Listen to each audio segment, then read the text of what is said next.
Karen McDonald for the people. Thank you, Mark. Peace on behalf of people. Good afternoon, Your Honor. David Williams on behalf of the people. Paulette Michelle Lofton on behalf of Ethan Crumbley. Amy Happ on behalf of Ethan Crumbley. Thank you. You all may be seated, but before you have a seat, counsel, please approach.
Thank you. Dr. King, sir, you may retake the stand.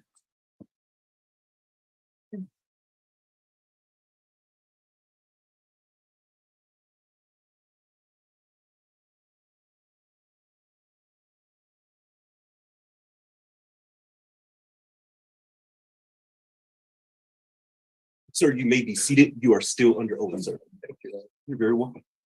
People, you may continue. Thank you, Your Honor. Doctor, I want to try to get as quickly as I can through the testing portion of your report, but what I need you to do is to listen to my question, pretty much yes or no, try to answer just the question I'm asking. If there's something else you can address it on, redirect, all right? Okay. Thank you, sir. So, Doctor, you tested the defendant and you described symptomology, things he's experiencing at the time of the testing, correct? Yes, sir.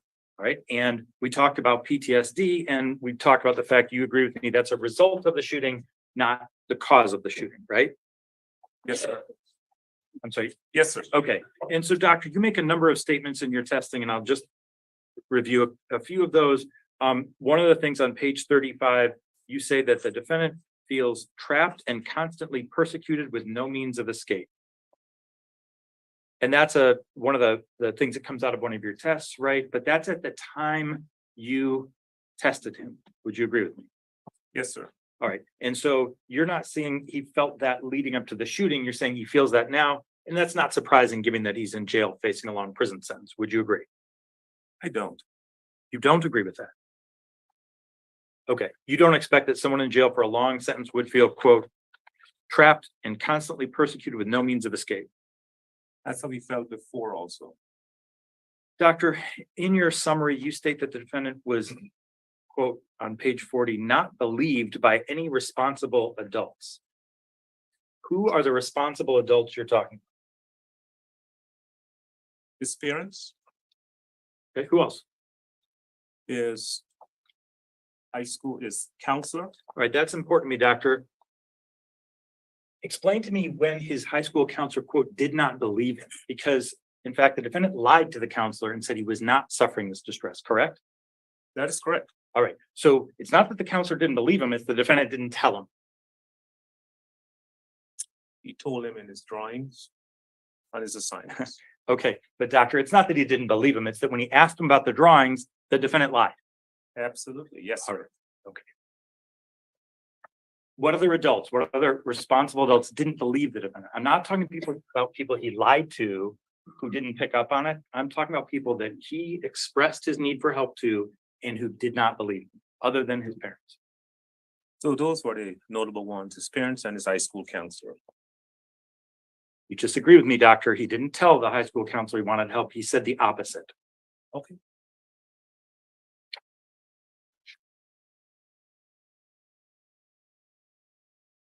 that a yes, doctor?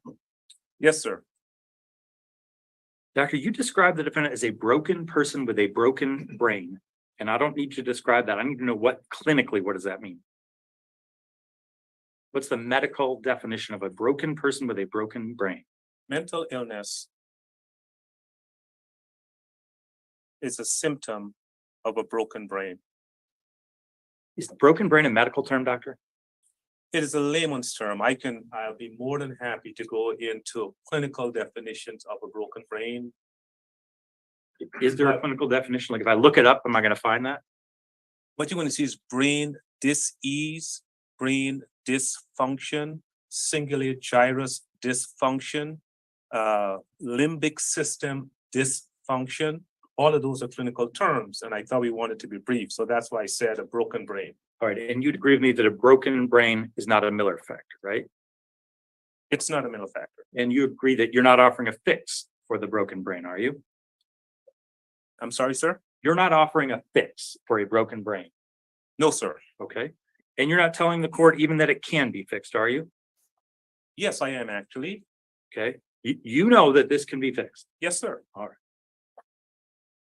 Doctor, you finished that sentence on page 40, describing the defendant as a person waiting for something terrible.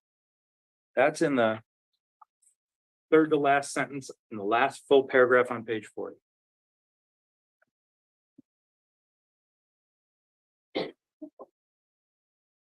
The third to last sentence.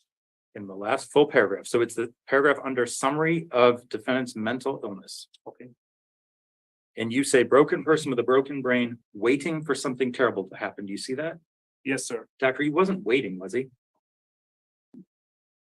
He was. He was planning. Wasn't he planning something terrible? He was. And he planned it out and he wrote about it and he recorded himself talking about it. And he actually anticipated people finding his recordings, right? Yes, sir. And then he carried out something terrible, right? Yes, sir.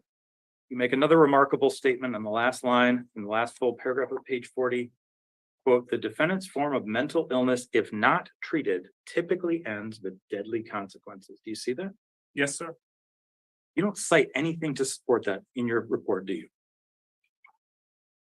It's not cited in my report, sir. That is correct. Okay, what do you base that on? The idea that the defendant's form of mental illness, as you describe it, typically ends with deadly consequences. Yes, sir. Can you cite the court what you rely on for that prospect? Every day in this country, I'm citing it. I'm giving you the evidence, sir. 22 veterans killed themselves. Doctor, that's not the question. You use the word typically, and you use the mental illness describing this defendant. And what I'm asking you is, where do you get that it typically ends in deadly consequences? Untreated mental illness, sir, without intervention, does not end very well. But you say it typically ends with deadly consequences. Yes, sir. You got anything you can cite that says that? 22 veterans every day in this country. The disorders that you list that you diagnosed the defendant with, those aren't specifically associated with youth, are they? Can you rephrase that question, please? The disorders that you diagnosed the defendant with on page 41, those are not specifically associated with youth, are they? That's not true. Okay, tell me. Depression? You saying is associated with youth. Adults don't have depression? Yes, sir. And so do adolescents. I understand, doctor. What I'm saying is specifically associated with youth. That this is a problem that youth face that adults do not. And you would agree with me that adults suffer from major depressive disorder or even severe with psychotic features, as you describe it, generalized anxiety disorder, and obsessive compulsive disorder, right? Yes, sir. Those are not exclusive to youth. Oh, correct. Lots of adults have those same diagnoses. Absolutely. And lots of those people with those disorders don't kill anyone, do they? That is correct. Lots of people suffer depression. Yes, Yes, sir. even severe depression. Yes, sir. And those people don't all become mass shooters, do they? That is true. Doctor, you spend quite a bit of time talking about implicit bias. And I want to start our discussion about that and say, You and I agree that implicit bias exists and it's been widely studied and well documented. And I know you teach seminars on it. And I agree with you that it's an important issue.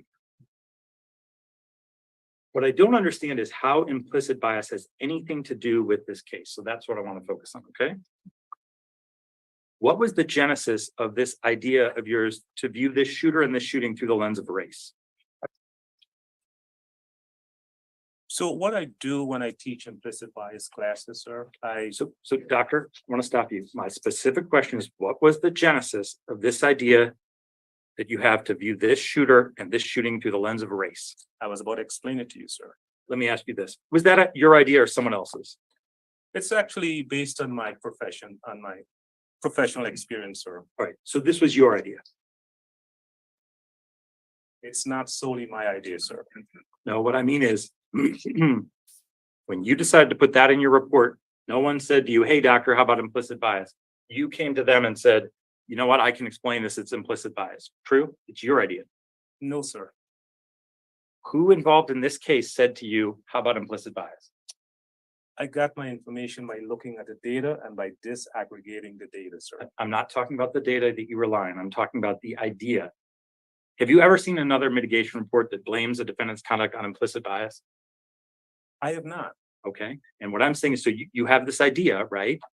Okay. And where did that come from? From my professional training and my research and teaching on implicit bias. So doctor, on page 44, you refer to implicit bias as, quote, perhaps the most telling variable that contributed to the tragic events that can be traced. Pardon me. The most telling variable that contributed to the tragic events can be traced to implicit bias. You see that? I don't see, but I do agree. It's the first sentence on page 44 under implicit bias and failure to act. Just one moment, sir.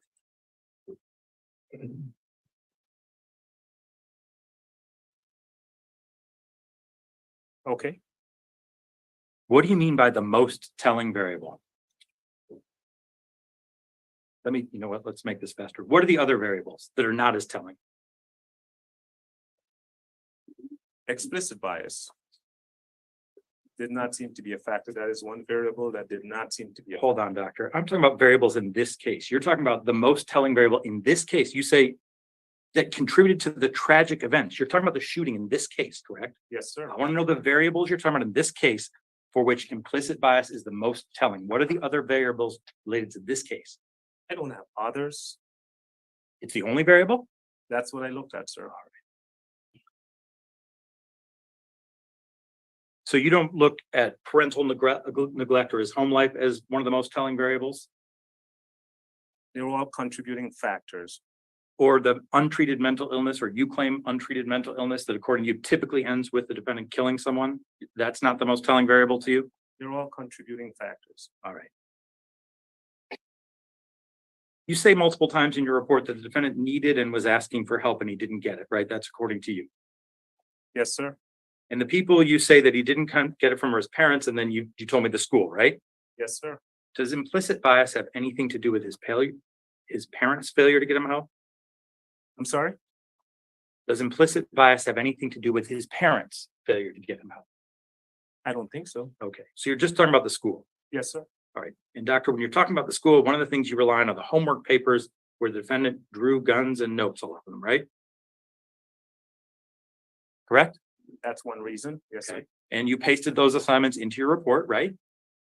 Yes, sir. And you referenced those in several places in your report. And I want to go over 3 of those with you very briefly. On page 2 of your report,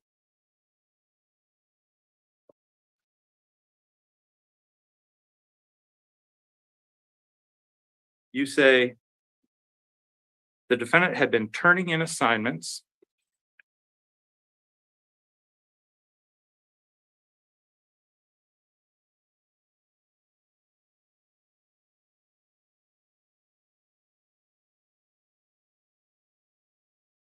Doctor, let's skip to page 3. Under your sources of information, you list assignments turned into the Oxford High School leading up to the offense. Do you see that? The 4th bullet point up. Yes, I do.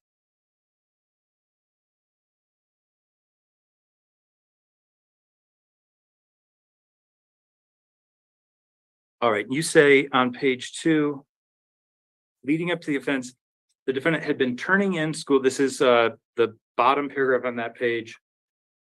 About a little more than halfway through, it says, the defendant had been turning in school assignments with weapons drawn on them and sad faces and saying things like, the world is a joke, school is a joke, I'm a joke, for falling for a fool's joke. Do you see that?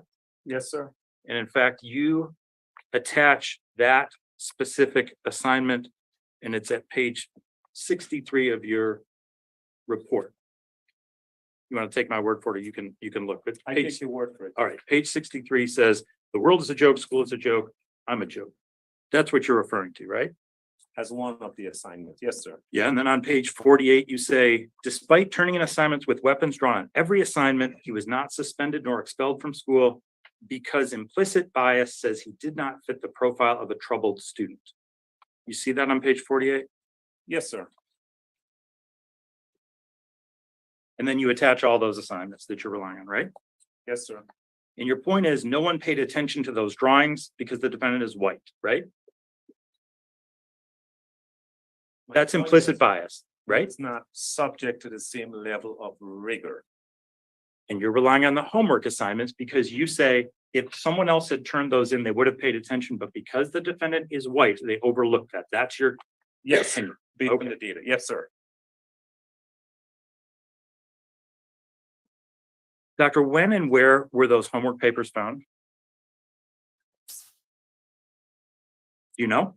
I believe they were found in his backpack. Okay. And the Okay, police- that's what I needed to know. After the shooting, right? that is correct. All right. And you notice there are no grades or anyone else's handwriting on any of those, are there? That is correct. And doctor, those assignments, do you have any evidence that anyone other than the defendant saw those until after the shooting? I do not. Okay, and so when you repeatedly say in your report that those assignments were turned in, you assumed that, right? That is correct. And you accused the teachers at Oxford High School of being racist. It's implicit bias, not overt, but it's racism, right? No, sir. You're saying that implicit bias is not a form of racism. Implicit bias is not racism, sir. Okay. They're two very different terms. Okay, and so what you're saying is because the student was white and not black, not racism, but implicit bias, they didn't pay attention to those assignments, right? That's what you put in your report. Everyone in this courtroom has some form of implicit bias or has nothing to do with race. Not debating that with you, doctor. What I'm saying is you're accusing those teachers of not paying attention to those homework papers because the defendant was white. That's your testimony. That is correct. And doctor, none of those folks saw those homework papers. So you accused teachers at Oxford High School of not paying attention to the defendant because of his race when they never saw those things. Does that matter to you? Sir, he turned in. Does it matter to you, doc? It does matter. Okay. Do It you want to does. amend your statement now I- about Oxford High School based on the homework papers? I do Now that not. you know they didn't see them, you're going to stick with that. Yes, sir.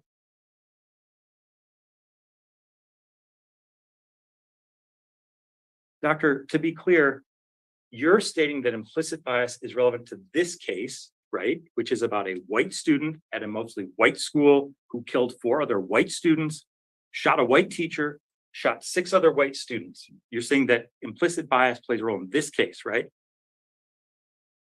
I do not understand your question, sir.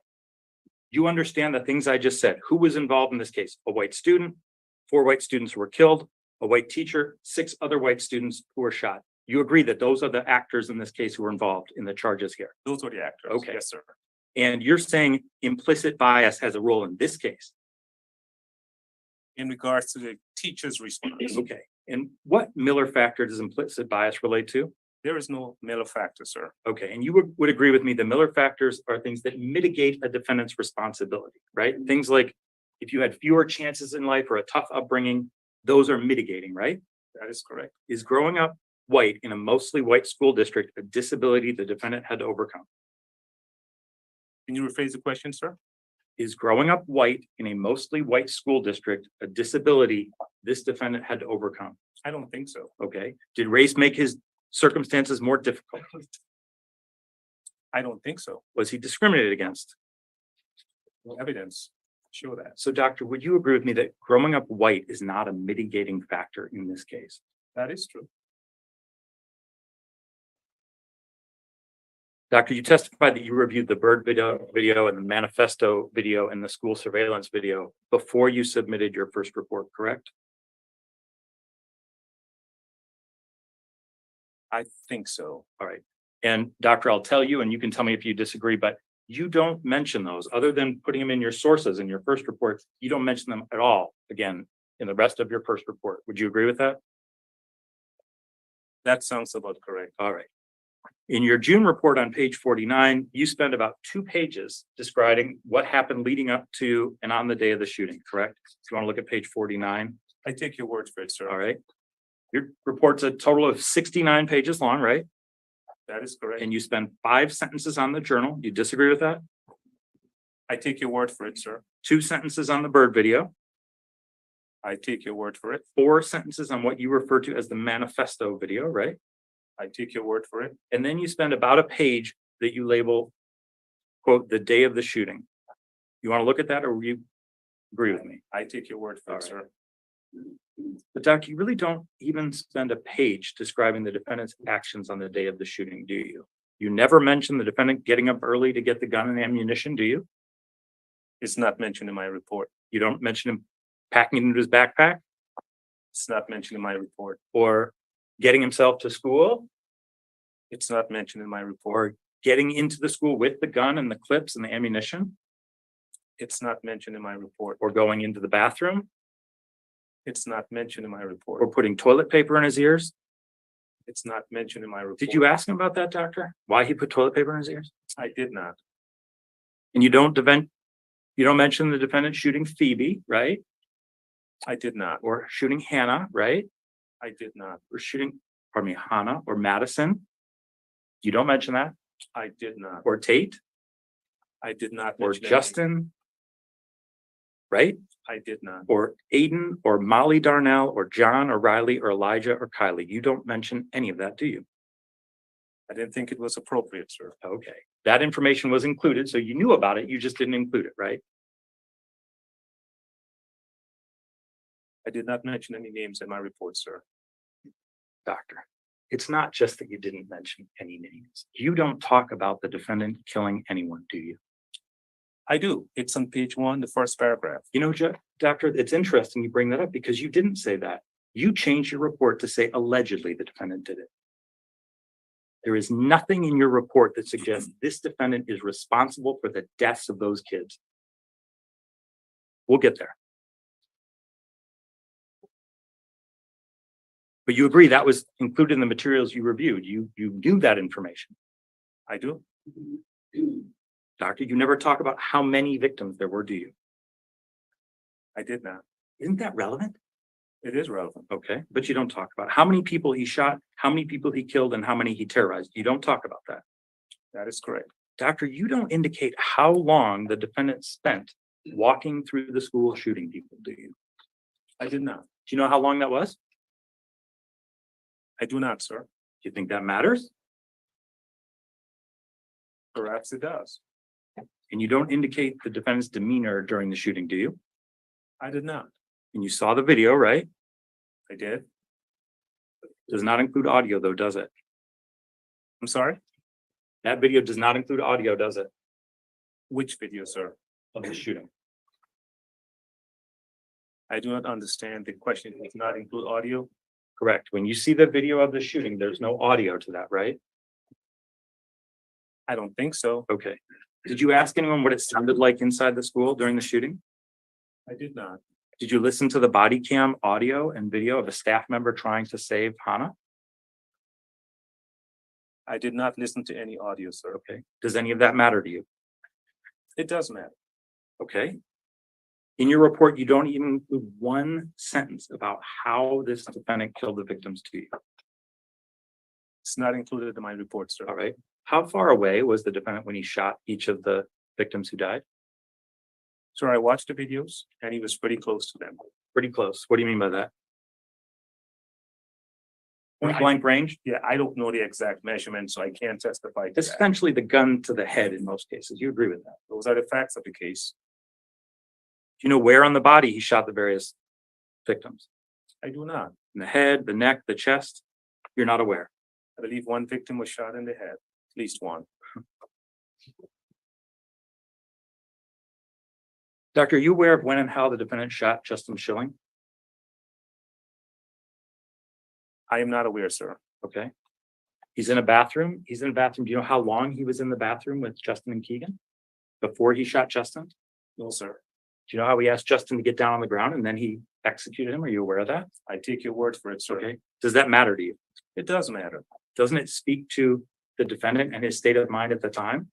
It does. You think that's the product of a juvenile brain? I do. Okay. Did you ask the defendant about that? I certainly asked him about the shootings. Did you ask him about his motivation or what he was thinking when he did it? I did, sir. But you don't include that in your report, do you? I did not.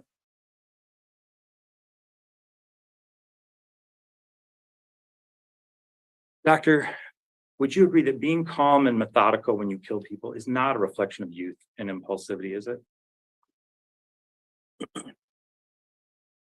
Can you rephrase your question, sir? No, but I can repeat it. Okay. Being calm and methodical when you kill people is not a reflection of youth and impulsivity, is it? I think it's a reflection of what happened. Okay, but it's not youth. Adults do that, right? Absolutely.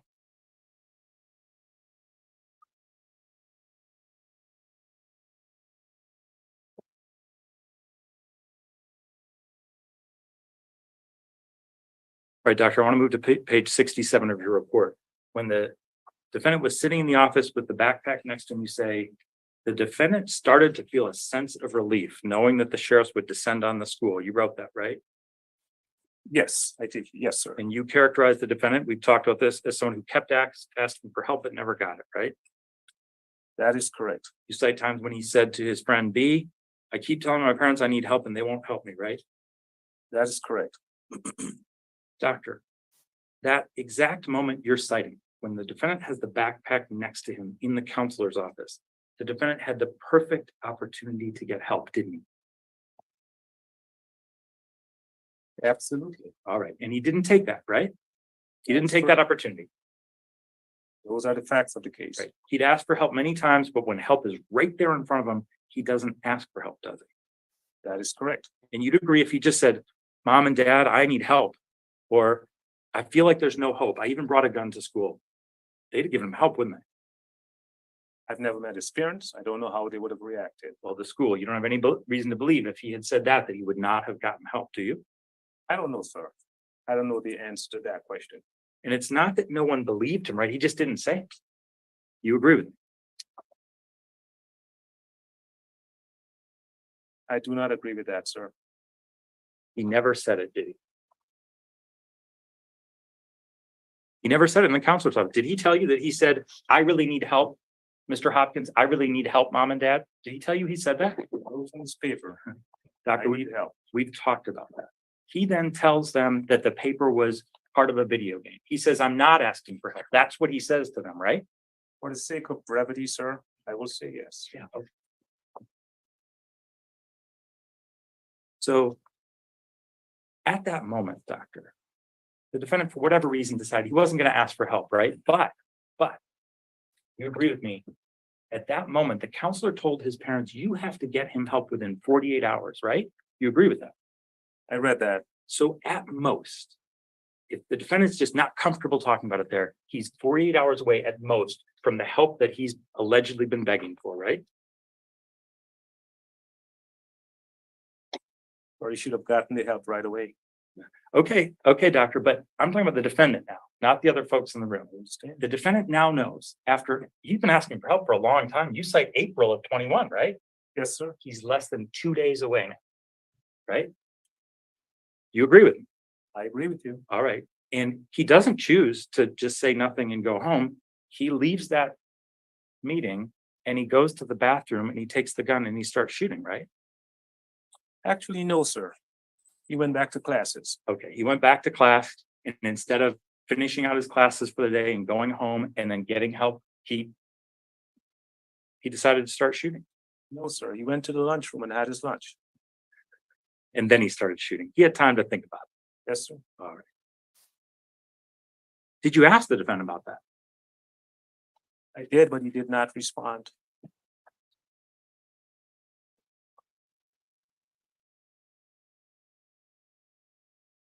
On page Before you 68, move on, you said, did you ask the defendant about that? Could you just clarify about that, what that means?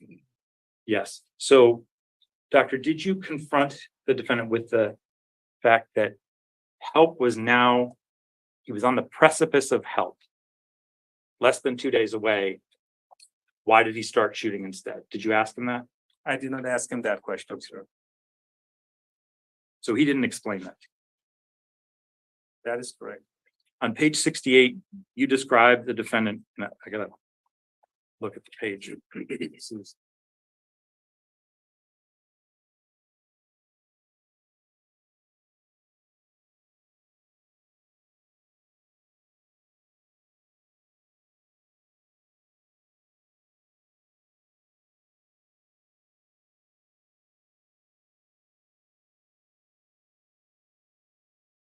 Doctor, on page 68 of your report, first paragraph, conclusion events, you say the defendant now returns to class with this feeling of terror and absolute astonishment. Those are your words, right?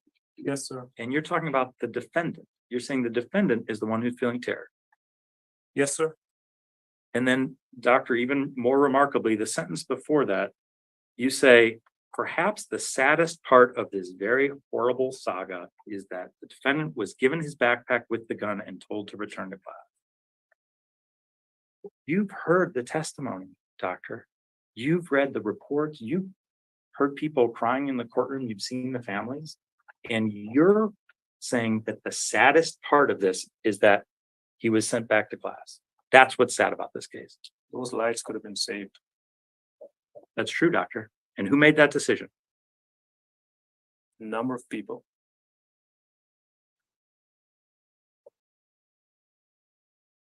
All right. Finally, doctor, on the very last page, you include one sentence that talks about the defendant murdering anyone. It just sort of hints at it.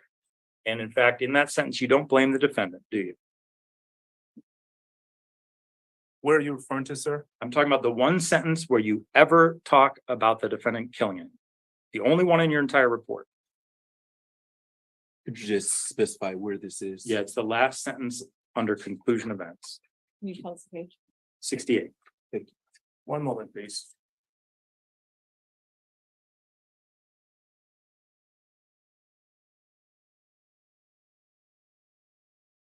On page 68, the last sentence. Of the conclusion events. Oh, Can you read that to the court? says his obsessive thoughts and compulsion propelled him to take the lives of innocent people. Doctor, is that really your opinion about how these murders happen? Yes, sir. When you talk about obsessive thoughts, obsessed with what? What is the defendant obsessed with With harming people. that propels him to do it? He's obsessed with torturing birds and killing people, right? That's correct.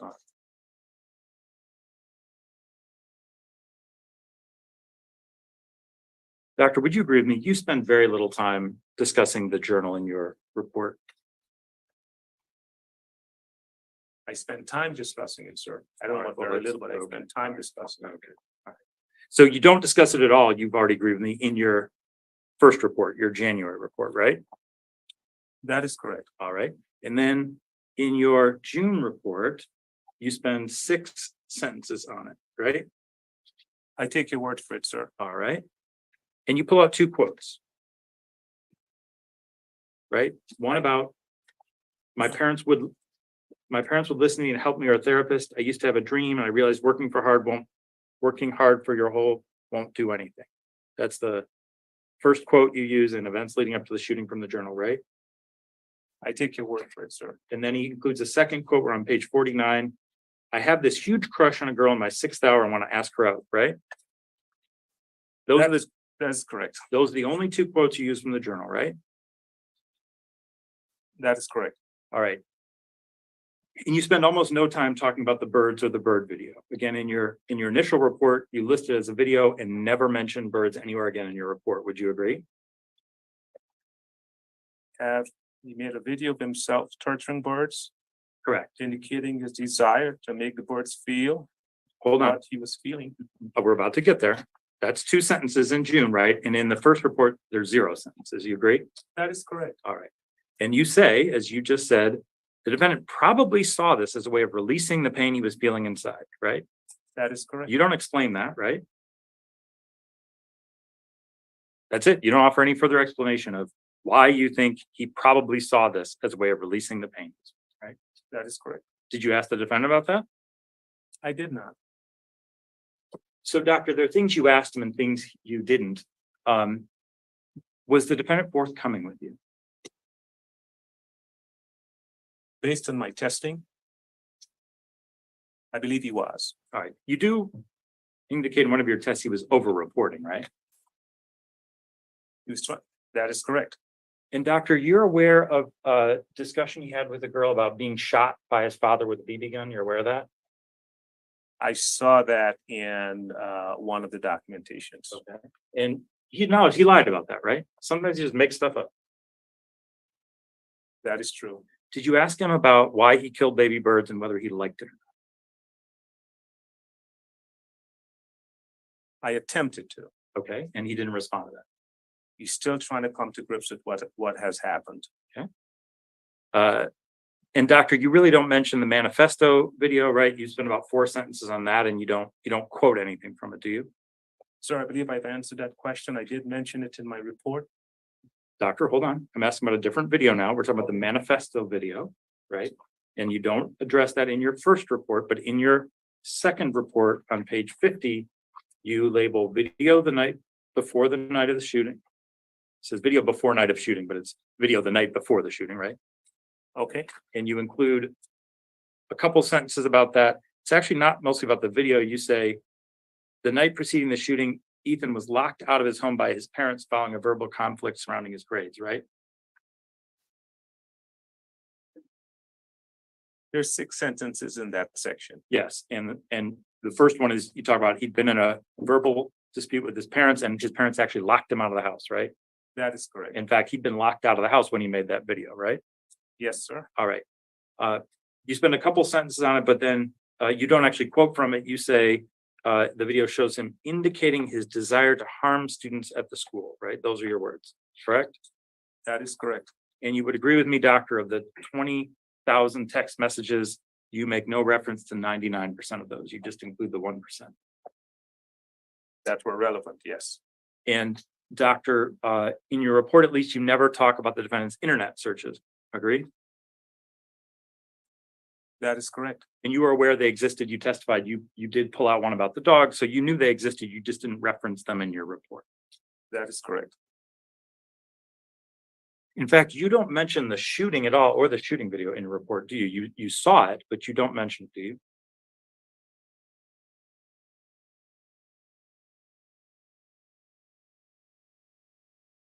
It's on page 1 of my report. The shooting. What are you talking about, doctor? You said I have not mentioned the shooting, and I'm saying on Yes. page 1 of my report, the very first paragraph. Oh, where you say he allegedly shot and killed four of his classmates? Okay. Correct. You never talk about the defendant's motivation, do you?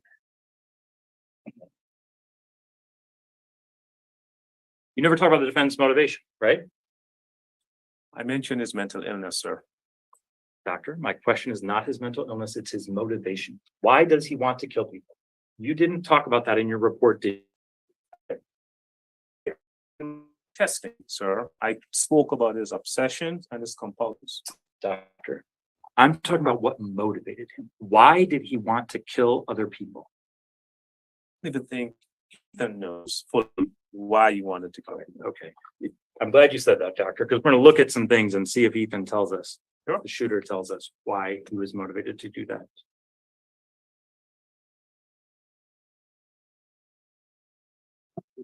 All right.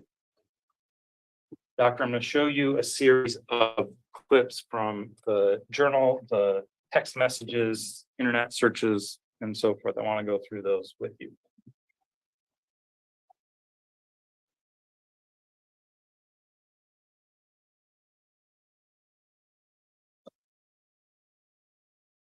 All right, okay. First one, doctor, page 22 of the journal. And the defendant says, then I will walk behind any girl pretty and shoot them in the back of the head. I will then shoot everyone I see aiming for the head. You see that? I do. Next slide, please. I will continue shooting people until police breach the building. I will then surrender to them and plead guilty to life in prison. You see that? I do. Next slide, please. I want the world to remember me. That's in the journal, right? You saw that. That is correct. You don't reference that in your report, though, do you? That is correct. Next slide, please. Killing myself is too much of a pussy move. People will just forget about me and I will have never making an impact in this world. The only way is to shoot up the school. You see that? I do. And you were aware of that. You read that, right? I do. Next slide. I'm going to kill many, many people for no sole reason. I'm going to rain fucking fire down on this school. I will cause the biggest school shooting in Michigan history. I will kill everyone I fucking see. You see that? I do. That tells us something about his motivation, right? It does. And in fact, he's right about Michigan history, isn't he? Isn't he? I want to answer, sir. So far, yes.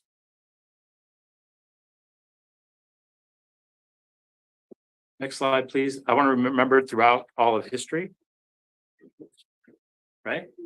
I see that. Okay. You saw that before. I'm not showing you for the first time, right? You've seen the journal. That is correct. Next slide, please. I would just hope their parents will fill with sadness.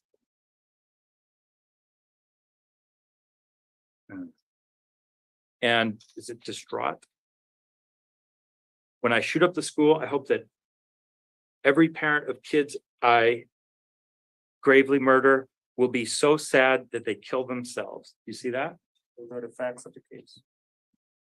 Hold on, doctor. It's not just the facts of the case. This is the defendant's own words, right? Okay. When they show the video in court, everyone can see their children and friends dying. And I want for the parents to see their kids burned to ash and bawl their eyes out. I'm going to spend the rest of my life in prison. You see that? I do. Next slide, please. Defendant's journal, page 18. The first victim has to be a pretty girl with a future. You see that? I do. And it shows a gun to the back of the head of a girl, right? I do. Next slide, please.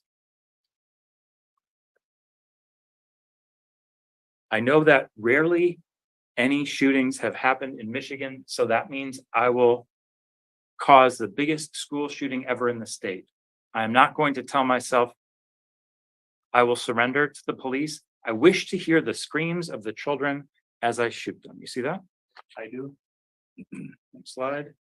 So, doctor, on this slide, he's talking about what kind of weapon he has. You're aware at one point he has access to a 22 pistol, right? I do. And he says, I want to do the shooting with a 9mm pistol because they are effective from killing, but all I got is a puny 22, right? You see that? Yes, sir. And then he draws a drawing of two different bullets. One's a 22 and one's a 9mm. And you're aware, doctor, one is a lot more deadly than the other, right? I take your word for it, sir. You're not aware of that? He was right about that, right? Yes, sir. Next slide, please. It just amuses me how I can cause people to talk about what I did, and it just makes me happy. Now he's talking about taking the bird head to school. You're aware of that incident, right? Yes, sir. And he says, now people are talking about me. That makes me happy, right? Yes, sir. I killed 8 infant baby birds by slowly torturing them until death, right? Yes, sir. These are the defendant's words after torturing the baby birds and before killing his classmates, right? Yes, sir. I murdered an entire family of 5 newborn baby birds. I drowned them and burned them alive while they all screamed. I cut one in half and stuck the head of its brother in its stomach. You see that? Yes, sir. Again, these are the defendant's own thoughts and words ahead of the shooting. Right? Next slide, please. If I kill myself, then people will not care about me and I will be forgotten within half a lifetime. That's why I'm going to cause the biggest school shooting of this decade and the only one in Michigan, right? Yes, sir. I also want to react on how the world reacts to my shooting. I'm probably going to live the rest of my life in prison. You see that? Yes, sir. Next slide, he says again, I'm about to spend the rest of my life in prison, right? Yes, sir. Shortly before the shooting, I'm going to prison for life, and many people have about 1 day left to live, right? Yes, sir. All right, now I want to go through some text messages, the defendant talking about violence against people. He's talking about drowning children. He says, just looking them in their eyes as they look back at you while they know that their entire life is about to end so young, the best feeling. But stick your fingers into their eye sockets and push down so they scream in pain and drown their lungs with water. Just thinking about the torturing and the screaming and the way their legs flail in the air as they cry, it fills the void. You read that, doctor. Yes, sir. And again, you read that before your reports, but you decided that wasn't relevant to your report, correct? Correct? They're all relevant to my report, sir. But you didn't include it. That is correct. All right. Next slide. Whenever I see a little kid about a year old or a little more, I want to pick them up and run off with them, then torture them before throwing them off a cliff. And then I will kill any innocent. I don't care who I kill. I will kill who I feel like killing. Age, gender, I don't care, right? I don't care about innocent. Killing the innocent is the same as killing the bad. It both satisfies. You're aware of those texts. Yes, sir. Next slide. I want to take the axe and chip a bird in half, presumably chop a bird in half, shoot it, torture it, dissect it. I want to chop it in half with an axe. Talking about fish, then I want to kill it while it is live so that it can feel the pain. Next slide, please. More about the birds. Also, there's a baby bird nest right next to my house with 5 baby birds in it. I can also reach them. Tomorrow I'm making my move. I will get video and pics. I can't wait till tomorrow. There is 5 and they're going to die anyways. I want to take something heavy and break its beak. I can't wait, dude. I'm so fucked up. I'm going to break its beak, then chop its head off. I'm going to take so many vids and pics. You've seen all these, right, doctor? Yes, sir. I want to hear it scream. The first bird, though, I want to torture it. And it's so young too, like it's just born and it's already going to be killed. It's like 2 days old. I'm going to snap the beak off and then chop its head off, then take out its heart, then chop it in pieces, and also take out the brain, then smash it to little bits. I'm so fucked up, I like it. Jeffrey Dahmer got the good idea. Only thing he did wrong was get caught. More about the birds. I want to kill another bird so badly, or baby bird. I can reach into the nest. They're not safe. During third hour, all I thought about was ways to torture the bird. I'm going to film this like a documentary. My dad is pulling out of the driveway. Now I'm going to wait a couple minutes though, just in case he comes back. Right? So he's talking about his joy in killing birds, but also then what he wants to do to the birds. But doctor, he doesn't just talk about it, then he goes and does it, right? And he videotapes it. And then he texts his friend about that, right? And he says, I just finished. The vid is too long, so I can't. Can you add, you have to ask a question. I'm sorry. Thank you. So you agree with me that after he made those statements about his plans, he then did go and do it, right? Yes, sir. And you would agree with me that he then wrote about that after he done it, right? Yes, sir. And he wrote to B, right? Those are the facts of the case. Right? And what he said to B is, I just finished. The vid is too long, so I can't send, but I can send pics right before I throw it out. Sends a picture.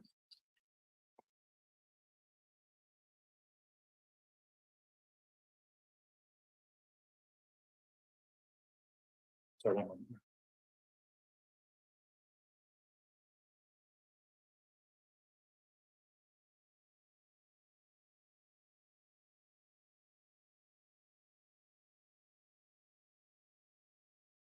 All right, so we're reading the text on the screen. It's so fucking, I can't wait to show you the vid. It's so fucking disturbing. And as I don't even remember saying half the stuff, like I talked to the bird like a little child while torturing. I can't wait to show you. It was so fucking fun. Thing is, the vid halfway through, so you can't see the good stuff. I put a drill in its stomach and skull. I also shot the gun at it with a couple times in the stomach and its head. I also chopped it in half with an axe. I also smashed its head in with a hammer at the end, and its eyes bulged out just like Glenn's. Do you know who Glenn is? I do not. You know, it's a reference to The Walking Dead. I'm not a movie fan, sir. I apologize. Did you ask the defendant about that? No, sir. Like the eyelids came apart so that I could see the bird's eye. There are still 3 birds left. I was originally going to try to stick a toothpick up its ass, but I couldn't find any. God, I can't wait to show you the vid. It's 8 minutes long. Like I couldn't stop laughing my ass off when I rewatched the vid. Again, you're familiar with all of that. Yes, sir. All right, and now, next slide, please. This is what I meant the other, so this is a text from the defendant to B. This is what I meant the other day of how I need a recharge to kill again. Now, tomorrow, I really want a bird, but I want it to be alive when I chop its head off, right? God, I want to kill. I hit a bird yesterday 2 times, but it flew away. And continuing with the birds, there have been no baby birds to torture in for a long time, and I'm getting that feeling where I need to kill again. I like killing the big birds, but I like killing the baby birds more, mostly because they're so young and they had a whole life ahead of them, but then I took it away. That's what I like. And also they're helpless and they scream when you hurt them. Doc, you see a theme there with the students he wants to kill and the birds? I do. That he takes joy in killing younger people, younger birds. He talks about killing children, right? He does. So he talks about killing and then he talks about better killing. Would you agree? What makes him feel better? I do agree.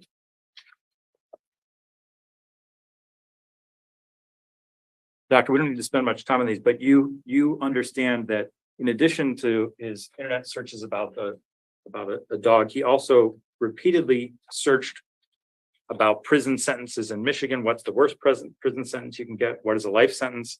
What is a sentence for a 15-year-old legal age to be sent to prison, youth correctional facility? What prisons are there in Michigan? The Oxford High School layout.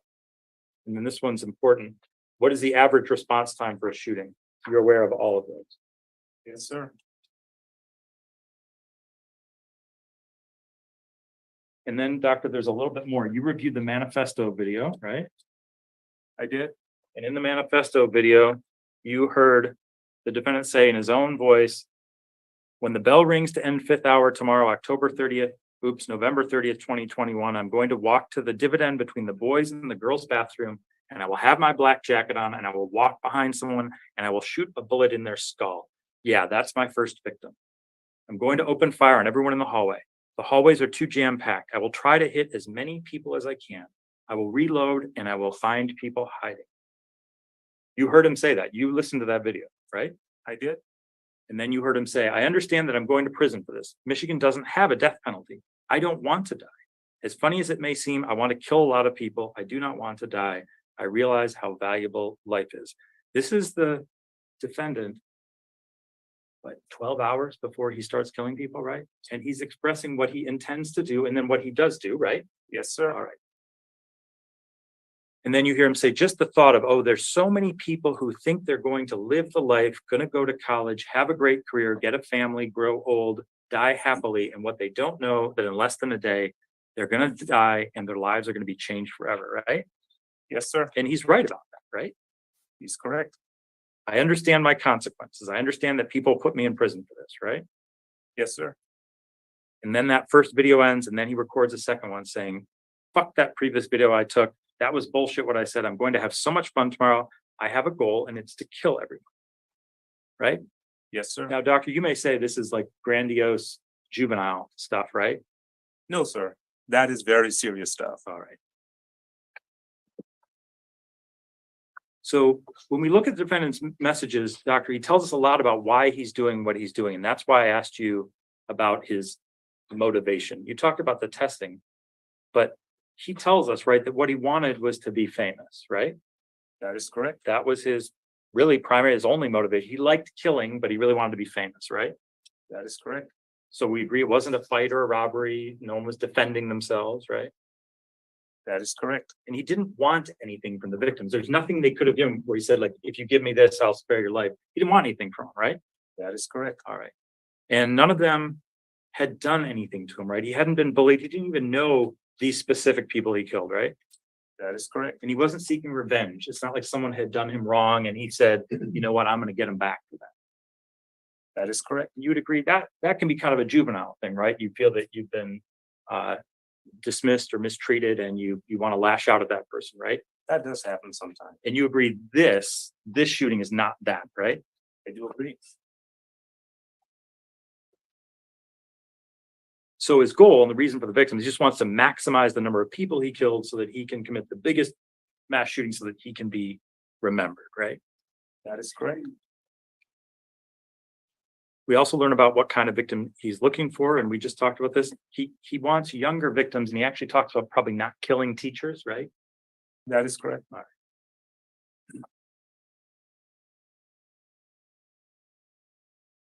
Doctor, this thing about the defendant specifically choosing not to kill himself, have you ever seen that before? Ethan is the only mass shooter that I've interviewed, sir. So I can't, that's it. That's my only answer I can give you. All right. Have you? Okay, so you don't have experience with other mass shooters. You can't speak to that. That is correct.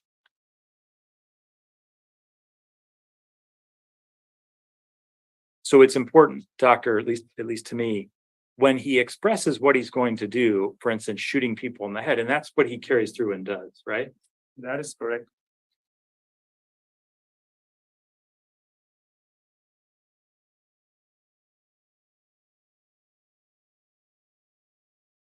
No, doctor, you have this comment about the bird video, and you say that the defendant probably saw this as a way of releasing the pain he was feeling inside. Just so we're clear, you saw the slides. That's not what he said, right? That's not what he said. That's your impression. That is correct.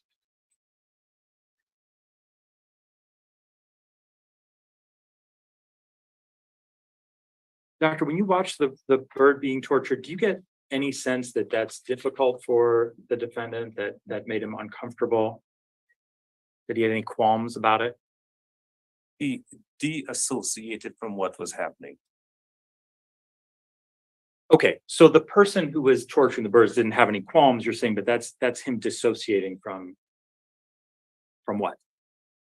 From reality. So you're saying he did that during the torture, but not when he's texting his friend and talking about it, right? Not when he's rewatching the video. That is correct.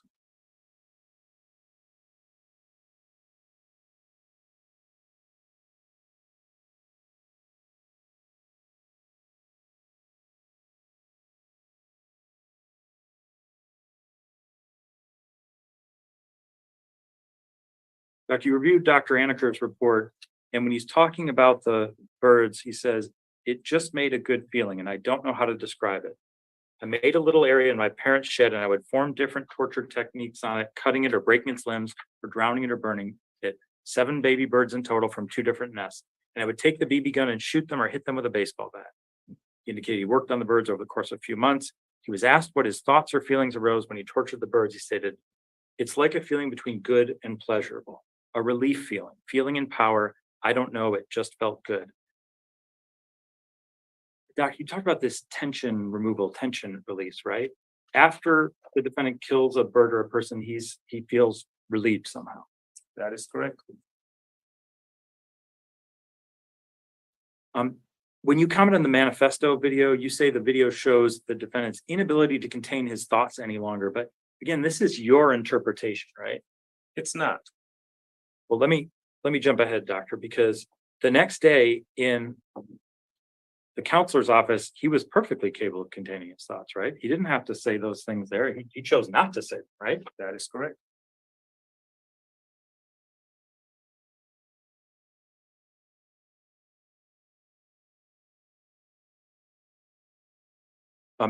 Doctor, there are a couple of other areas you didn't address. I just want to make sure that you agree with me. They're not part of this case. This defendant did not have a learning disability, right? That is correct. And you agree that this defendant has very good adaptive skills, right? He has trouble getting out of bed in the morning or getting his things together or getting to school, right? Carrying out a plan. That is correct. All right. And you would agree in this case, the defendant didn't act on impulse. This was not an impulsive crime. That is correct. All right, Doctor, I want to move on now. You mentioned in your direct testimony that some of the language in your report came from another report, right? That is correct. You said your understanding was you had permission to use it, right? Who told you had permission to use it? The attorney that retained me. And who is that attorney? I don't think it's appropriate for me to mention his name on Doctor? national. I've talked To answer the question, sir. The attorney's name is Shellman. Sorry, I think it's Shellman. can you spell that for me, Doctor? I think it's Shellman. My spelling could be off. And Doctor, what case was that in? It was one of my first cases. In 2019, you said? Yes, Do you have your CV in front of you, Doctor? I do. You can just take a quick look. You list the 20 cases you've been involved in, and I want to make sure I know which case you're talking about.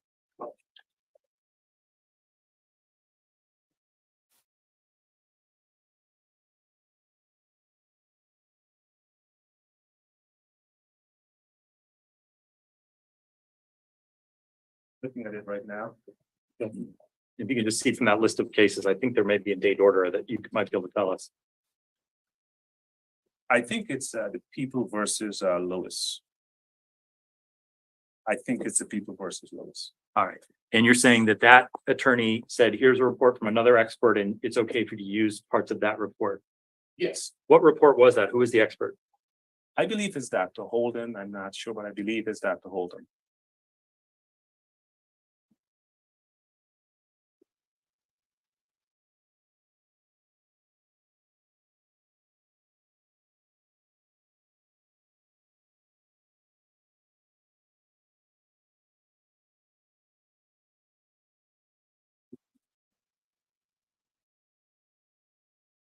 I approach the witness, Your Honor. Yes, have you shown defense counsel? Just hand it to defense counsel. Thank you. Doctor, I'm showing you what's been marked as People's Proposed Exhibit 65. Would you take a look at that, please? That's a report authored by Dr. Carol E. Holden. It's dated April 4th of 2018, and it relates to People versus Gary Peters, which is a case in Macomb County Circuit Court. Can you take a look at that, Doctor, briefly? Just page through that. Let me know if you recognize that.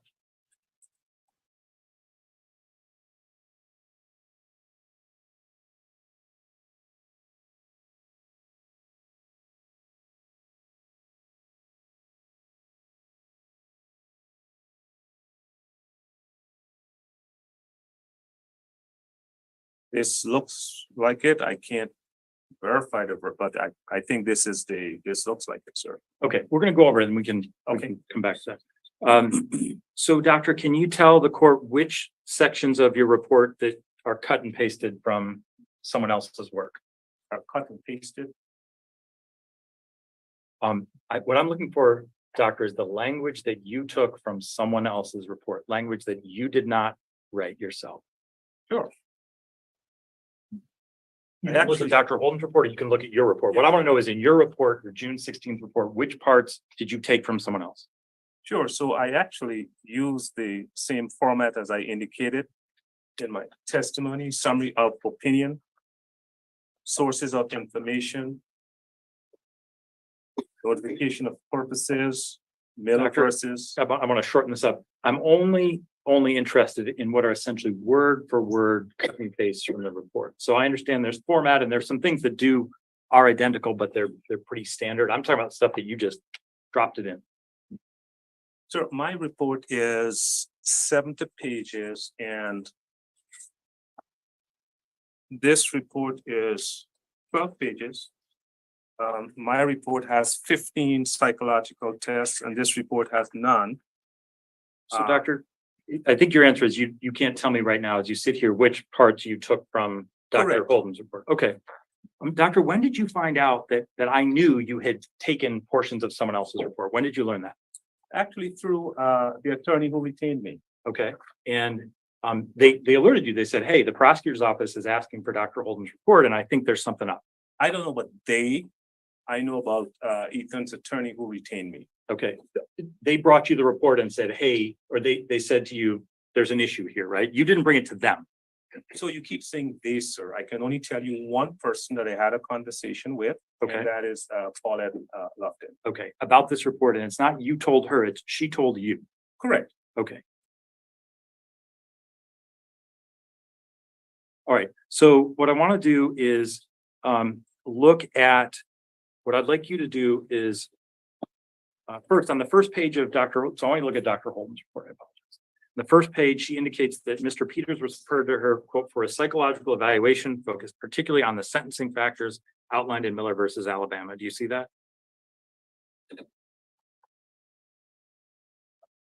Okay. First page. Yes. Okay. Under And- summary of opinion. Yes. Yes, I see that. Sir. And doctor, that's the same reason that the defendant was referred to you, right? It's the same purpose. Absolutely. Okay. And then, doctor, I want to go through a little bit of the substance of that report. If you look, Dr. Holden references that the defendant in that case, Mr. Peters, was repeatedly placed out of his home over his entire childhood. That's going to be on pages 3 to 5 of her report.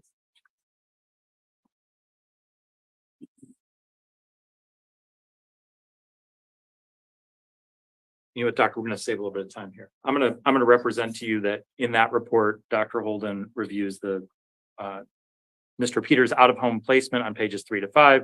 She references his record of delinquency on pages 4 to 5, and she references his prison record on pages 9 through 11 of her report.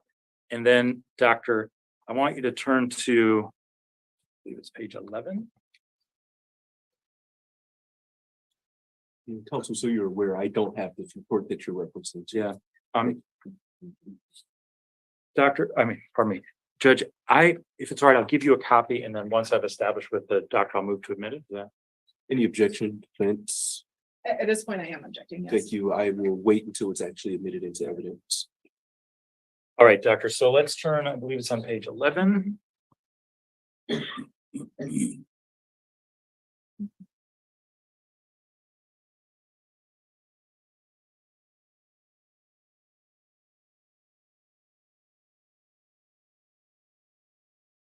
All right, sorry, doctor, page 12, the last real full paragraph, it starts in formulating my opinion.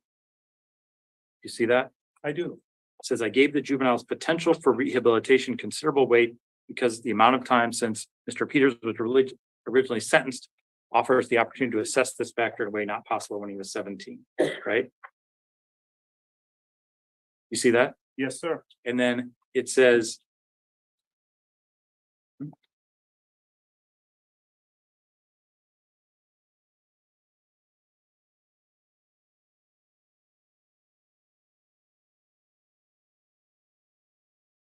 all right.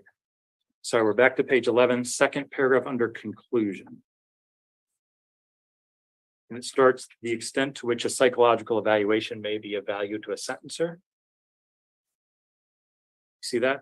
I do. And then at the bottom of that paragraph, it says from research on, for example, adolescent psychological and brain development, trauma, out of home placement, delinquency, and prison adjustment. You see that? I do. All right, now what I'd like you to do, doctor, is you've got Dr. Holden's report, right? I do. I want you to open that back to page 11. And I'm going to open my copy of your June 16th report. And I know the court has a copy also of the June 16th report, where you say conclusion. What I'd like you to do is read Dr. Peters' report, starting with the word conclusion. Dr. Holden's report regarding Mr. Peters. And so what I'd like you to do is read with the word, starting with the word conclusion, start reading Dr. Peters' 2018 report. Dr. Holden. Dr. Holden. Thank you. Certainly. Would you like me to start? Yes, please. Sure.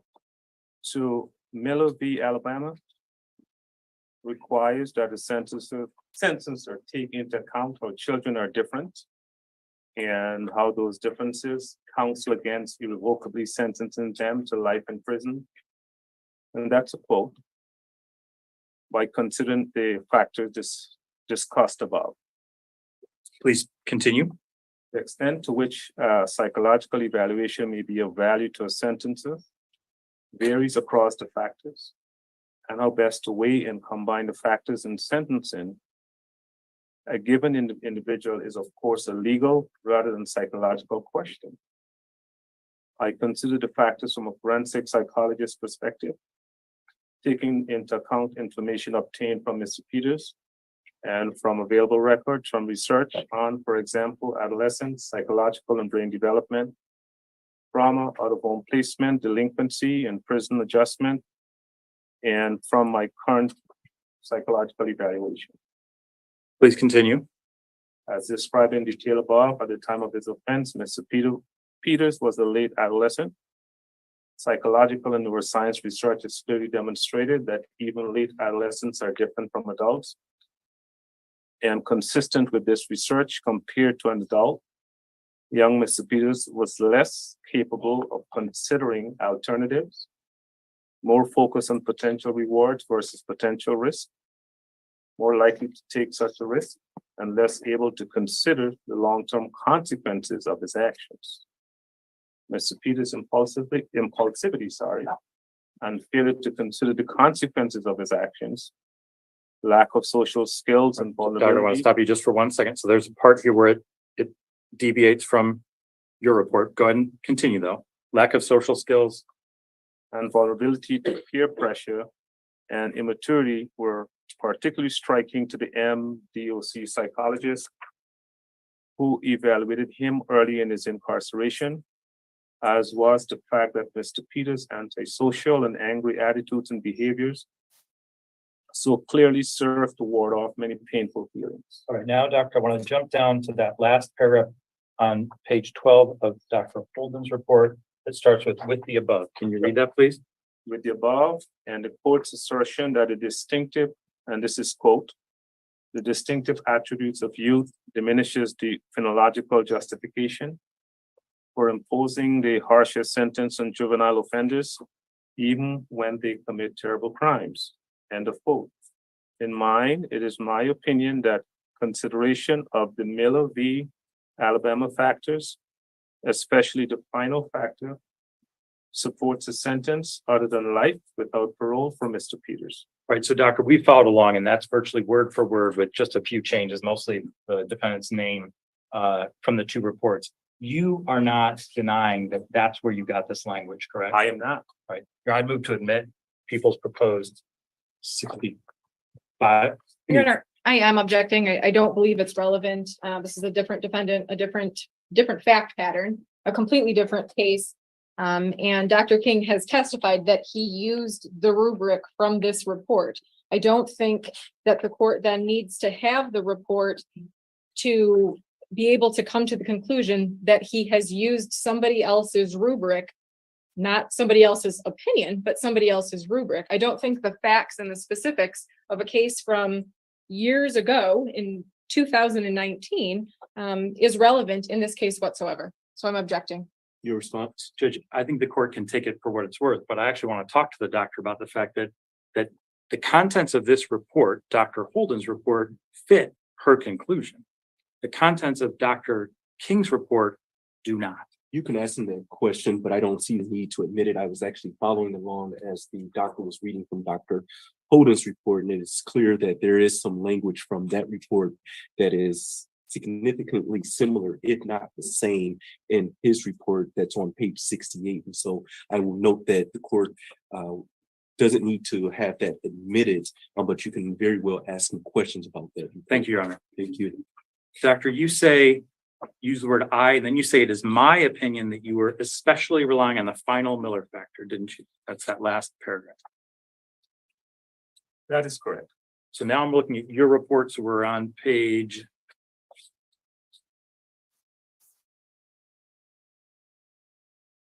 69 at the very top. It is my opinion that considering the Miller of the Miller versus Alabama factors, especially the final factor, supports a sentence other than life without parole for Ethan. But doctor, that's in fact not your opinion, is it? It is my opinion. What's the final factor, doctor? And that is the juvenile's potential for rehabilitation. Doctor, how many times does the word rehabilitation appear in your report? I can help you out one time, and it's not in reference to the defendant, it's the Americans with Disabilities and Rehabilitation Act. Okay, how many times do you discuss the defendant's future, his potential in any way, shape, or form? How many times, pardon me? Discuss this defendant's future, his potential for rehabilitation in any way, shape, or form, anything in your report that addresses that. I think it's contained throughout my report in terms of his mental illness and ability to respond.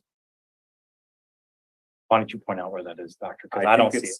it's throughout my report. I don't know that there is a specific sentence. If you're looking for like the exact sentence, it's not in there. Not looking for the exact sentence, I'm looking for any sentence, doctor. So, doctor, the quote you just took from Dr. Holden, you talk about the defendant's impulsivity. You just read that to us, right? Sure. And that's in your report, right? The word impulse and impulsivity appears nowhere else in your report, only in that section you took from Dr. Holden. You agree with me? I do. And in fact, you agree this defendant's crime had nothing to do with impulsivity, right? You've already testified to that. I've testified that he's not impulsive. Correct. That this was not an impulsive act. You testified to that. I That's asked. right. Okay. That's And right. so when you put that in your report, that shouldn't be there. That's because you cut and pasted it, right? The defendant is impulsive in relation to the crime. It was not an impulsive act. It was a well-planned out act. All right. Okay. So, doctor, also, I want to go back a page. So we're at the first paragraph under sentencing request. So this is page 68, first paragraph under sentencing request, last sentence of that first paragraph. You talk about out-of-home placement, delinquency, and prison adjustment. You see that? This is your report now, page 68. Which section are you looking at?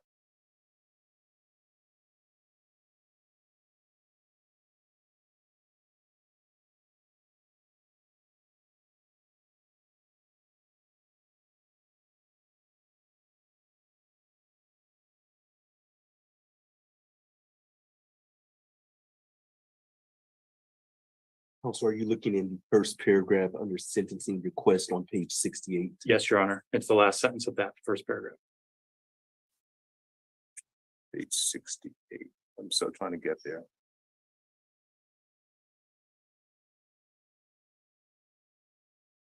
Seeing the first paragraph of page 68. May I approach, Your Honor, just to- Yes. So, doctor, I'm looking at sentencing request, first paragraph, last sentence. So I'm looking at research on, for example, adolescent psychological and brain development. I see that now. Can you Thank you. finish off that sentence? Out of home placement, delinquency, and prison adjustment. You see that? Yes, All right. You don't make any mention of foster care of an out of home placement in your report regarding this defendant, do you? that is correct. In fact, this defendant was never placed out of his home, was he? He was never. And he never went to foster care, right? That is correct. You make no reference to delinquency in your report regarding this defendant, do you? That is correct. Okay, and in fact, this defendant did not have any record of delinquency, did he? He did not. And you don't make a reference to a prison record in your report, do you? That is correct. Defendant's never been to prison, has he? That is correct. Right, and to the extent he's been in jail, you didn't review those records or include anything about that in your report. Can you repeat that, please? So this mentions prison adjustment. What I'm saying is he didn't go to prison, and to the extent that he's been in jail, you didn't address that in your report. That is correct. All right.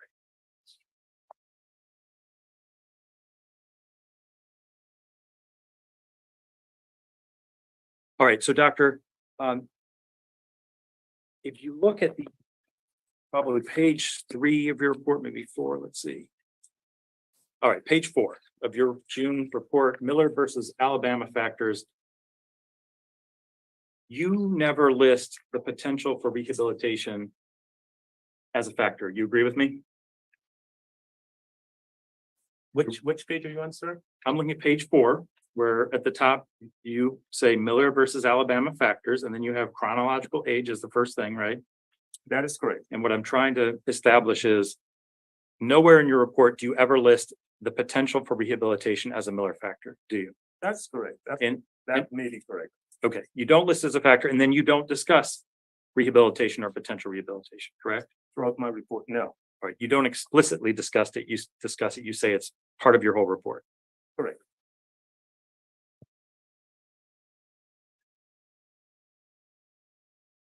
Doctor, not listing that as a factor and not explicitly discussing that was a conscious decision you made, correct? It's not listed, sir. And I'm asking you, doctor, that was a conscious decision you made. Doctor, in your Jamar Johnson report, you know who Jamar Johnson is, right? I think he's someone that I'm assuming he's someone that I evaluated years ago or several months ago.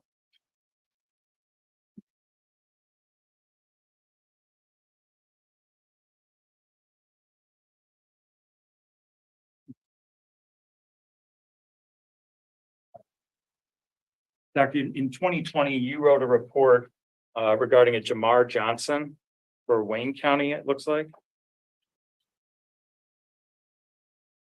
You familiar with that? You want to look at your CV? You agree that you wrote a report for Jamar Johnson?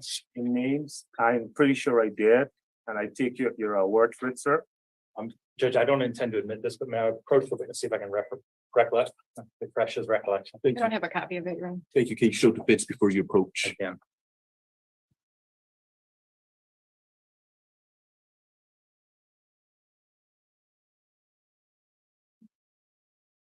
You may approach.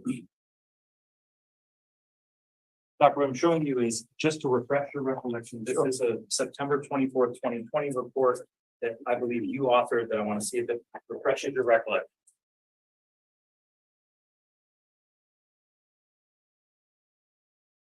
This is my report, sir. Okay, and in that report, you specifically list the potential for rehabilitation as a factor, right?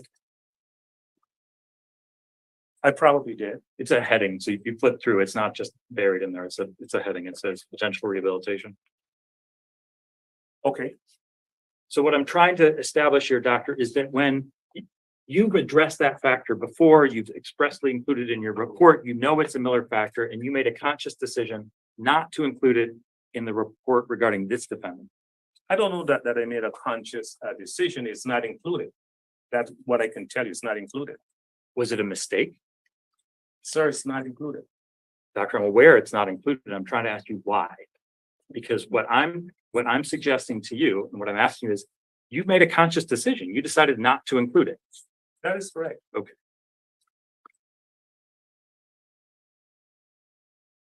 Doctor, you also made that same decision. I can take that back from you. Okay.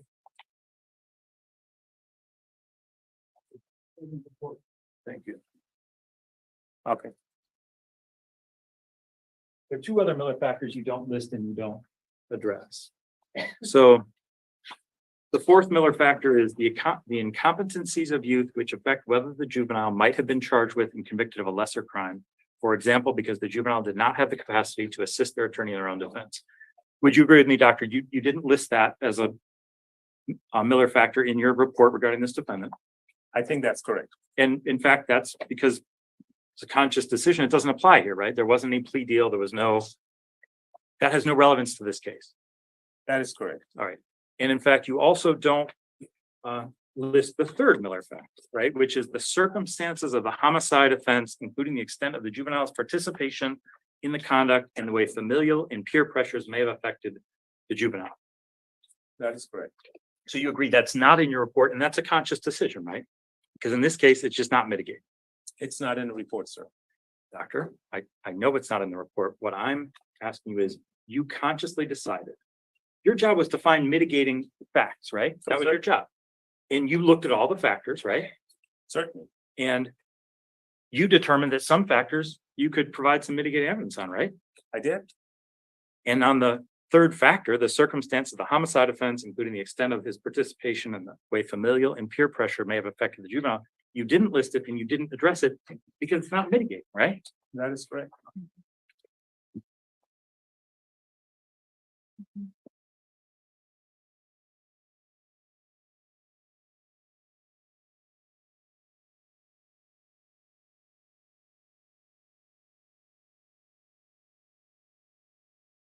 So, doctor, you've never evaluated any other mass shooters, correct?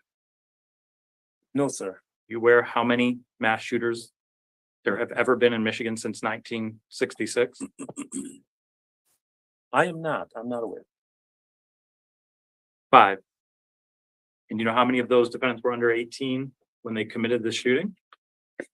No, sir. Only one. This defendant. You know how many people under 18 have committed a school mass shooting where there are 4 or more people killed since 1966 in the entire country? I know since 1999, there've been over 386 mass shootings. 4 more killed, doctor. It's a much smaller group. 16 since 1966 mass school shooters in the country. And you know how many of those survived? Can you repeat that, sir? How many of those 16 survived? Do you know? I'm not aware. All right, 7. 7 of those people survived. And my question to you, doctor, is how many mass shooters ever have committed their mass shooting with a plan to survive, not to kill themselves, not to get gunned down by the police, but with a specific plan to survive and go to prison for life so they could see their victims suffering? I don't know how many, sir. Can you name one? Said I don't know of any.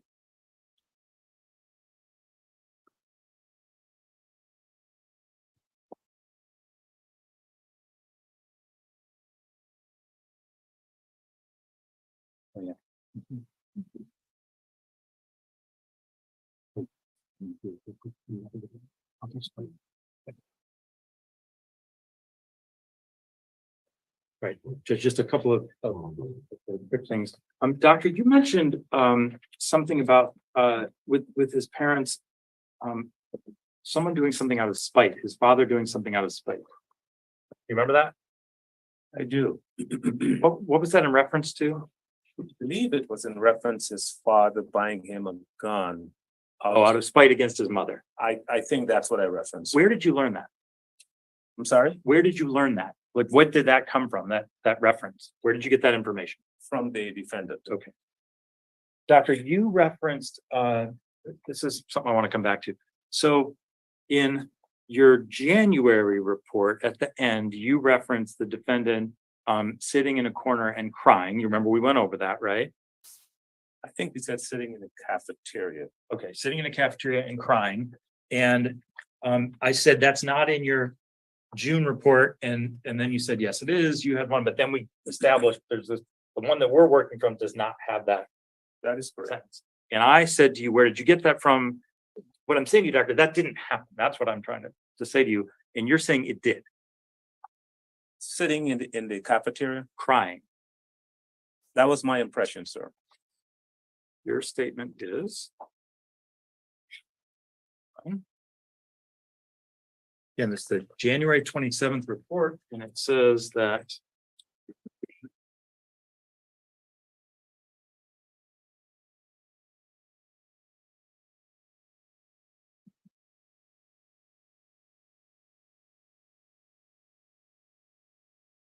I'm going to object at this point. This has already been asked and answered. He already discussed the statement that was in one report and not in the other report, and he gave a context for that. This has already been answered. Sure, I need to hear the question first. He hasn't asked the Understood. question. So, doctor, we noted the sentence. I want to read you the sentence. Surveillance video shows the defendant sitting on the ground, crying, fully well knowing that he's on a path of no return. That was the sentence in your January report and the one you brought to court today, right?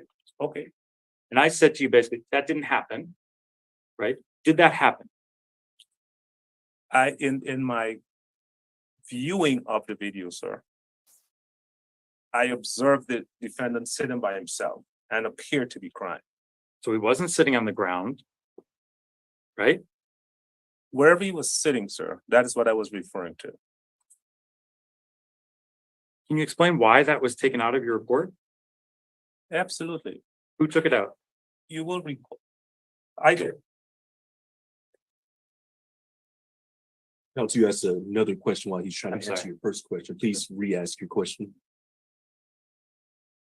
Who took that sentence out of your report? I'm responsible for my report, sir. I did. Okay, and why? My report has gone through, and you are aware also that it has gone through a transition. You can continue to answer, sir. I'm listening.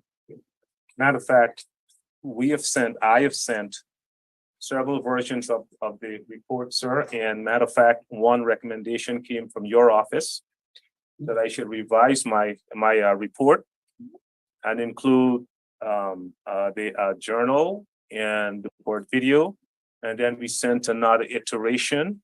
So the report that we're talking about has been a living, breathing document. We've been asked to send revision, and that is exactly what we did. You're right, doctor. We did bring that to your attention through counsel, right? Sure. And we said that the defendant needs a thorough report that address all of the facts in the case, right?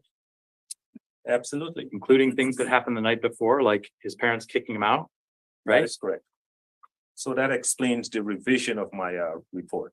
It doesn't explain this sentence. And it's funny, doctor, now when I'm asking you the question, you say, well, that was your impression, or he was sitting by himself. But when I asked you this morning, you told me that that happened and that you saw it on a video from the cafeteria, correct? That is correct. Do you want to look at that video? Do I want to look at it? Do you want to look at that video? Because doctor, that's not on there. Okay.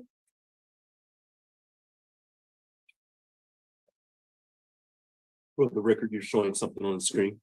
Yes, Your Honor. This is a video that's taken from the school cafeteria between the time of, this is at 11:51 a.m. So this is after the meeting with the counselor in the office before the shooting.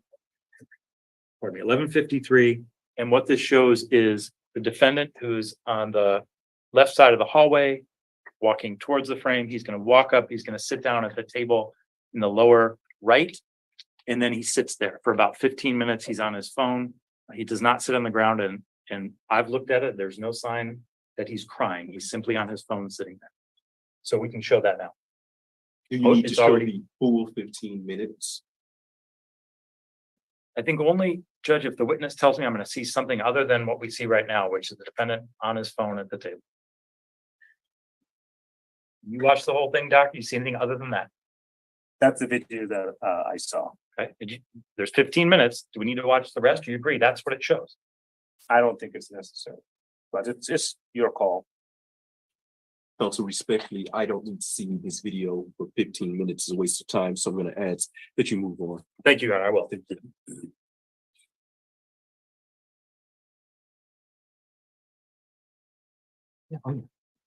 Yeah, so doctor, can you list the things that when we talked to you through counsel, we said, look, you got to address this stuff. Do you know what those things were? The things you didn't address in your first report? So I don't think there's any way for me to recall. It's not humanly possible. Okay, I mean, I've looked at thousands of pages and videos and journals, and it's not practical for me to tell you 1, 2, 3, 4, 5. It's just not possible. all right, but you did make changes and they were partly at our request and they were to actually mention things like the journal, right? Yes, the you birth- asked me to revise through counsel. You asked me to revise my report, and we did, and we sent revisions over to your office. Doctor, actually, what we asked is that you include all of the evidence, that you address all of the facts before the court, right? That you address the very obvious things that need to be addressed, like the journal, the text messages, the internet searches, right? So it's not possible for me to send you 20,000 text messages. They could not have been included in my report. It wasn't possible. Thank you, sir. Thank you, Your Honor. Thank you. Before redirect, we're going to take about a 5 to 10 minute break. Before we take a break, counsel, please approach. On break. To the media, you are not to record the bench conferences. I will note that my staff sent me a note that says that this microphone was recording our last bench conference. That shall not happen. So you're not to record the private bench conferences between the court and the attorneys, please, sir.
Thank you, deputies. You may take the defendant while the deputies are taking him downstairs. Everyone in the courtroom, please be seated.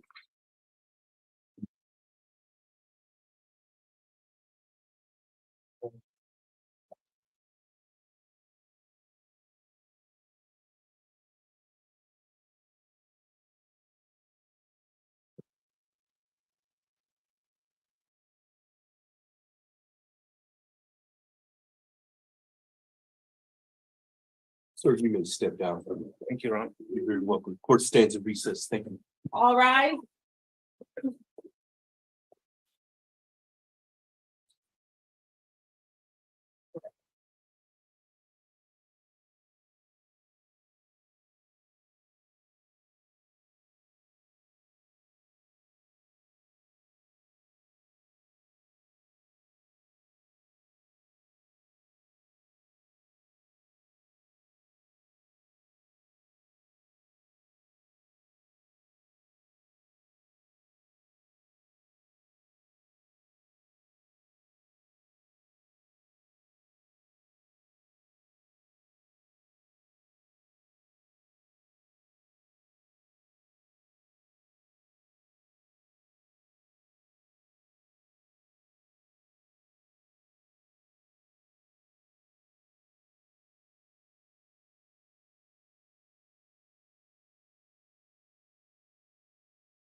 Your Honor, County People versus Ethan Crumbley, case number 2022-279-506 FC. Thank you. Appearances for the record. Karen McDonald on behalf of the people. Thank you, Mark Keith, on behalf of people. David Williams, on behalf of people. Paulette Michelle Watson on behalf of Ethan Crumbley. On behalf of Ethan Crumbley. Thank you. You all may be seated. Doctor, you may retake the stand again, sir.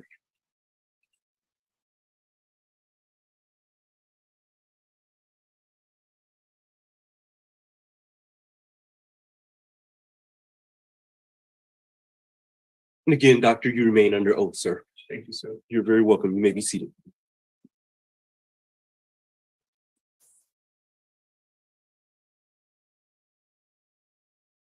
Defense redirect. Yes, thank you. Thank you. Doctor, there was a lot of talk about, or a lot of questions, I should say, about the changes in your report. And that the report, I believe you said, was like a living document. It changed as different things were brought to your attention. Is that correct? Yes, that is correct. Even after authoring the report dated June 16th, you continued to visit Ethan and continued to review evidence. Is that correct? That is correct.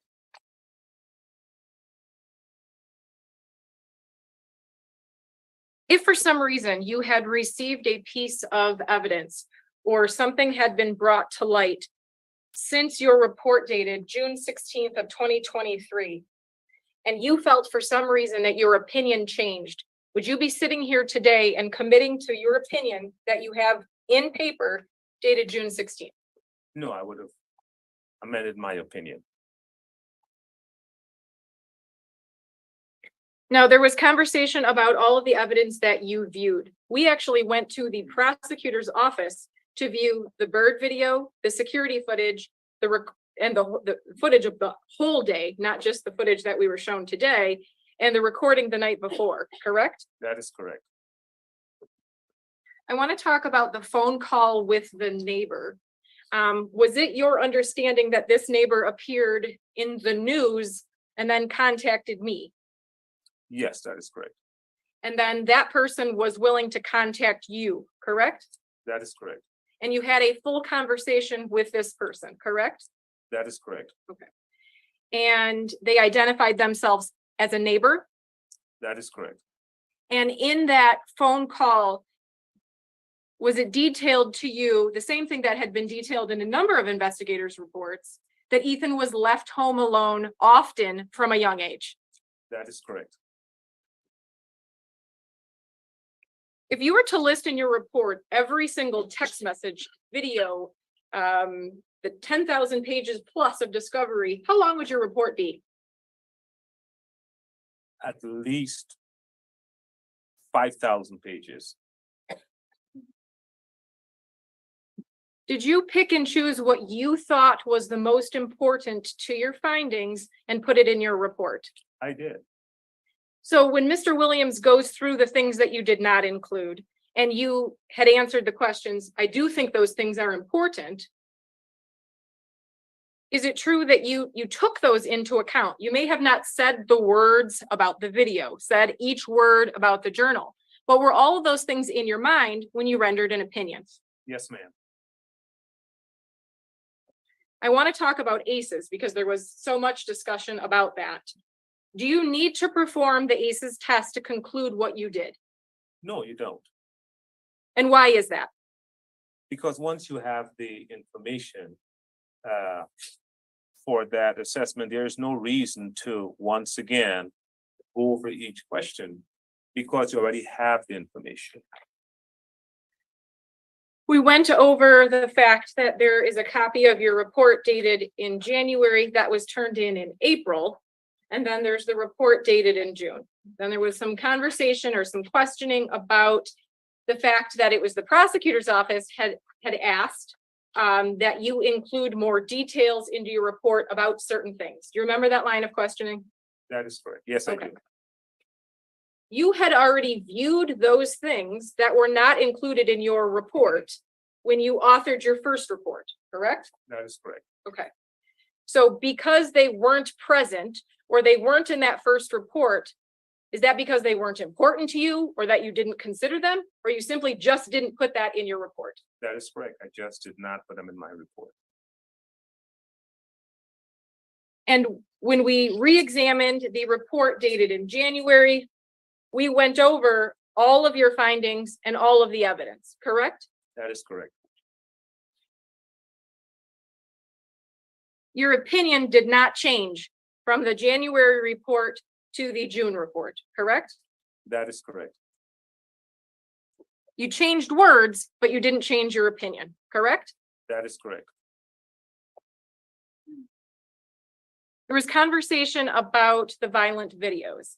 So if a person has violent thoughts and then continues to watch these violent videos day in and day out, what happens to that person? Essentially, that person loses sight of reality and begins to fantasize about what they're feasting on, and then sort of start imagining themselves as a part of the action. So it was mentioned, because it's mentioned in Dr. Aniker's report, that at a very young age, Ethan has a conversation with a teacher about, wouldn't it be funny or wouldn't it be nice if, you know, all these people end up in a car accident and then there's death. And the prosecutor had asked you questions. Well, look, he already has violent thoughts. So if someone's starting at a young age with these violent thoughts and then they watch the videos, how does that affect them? It can only get worse. It's actually a recipe for disaster. There was conversation about the video games. You were made aware that Ethan had started playing these violent video games at a very young age, correct? That is correct.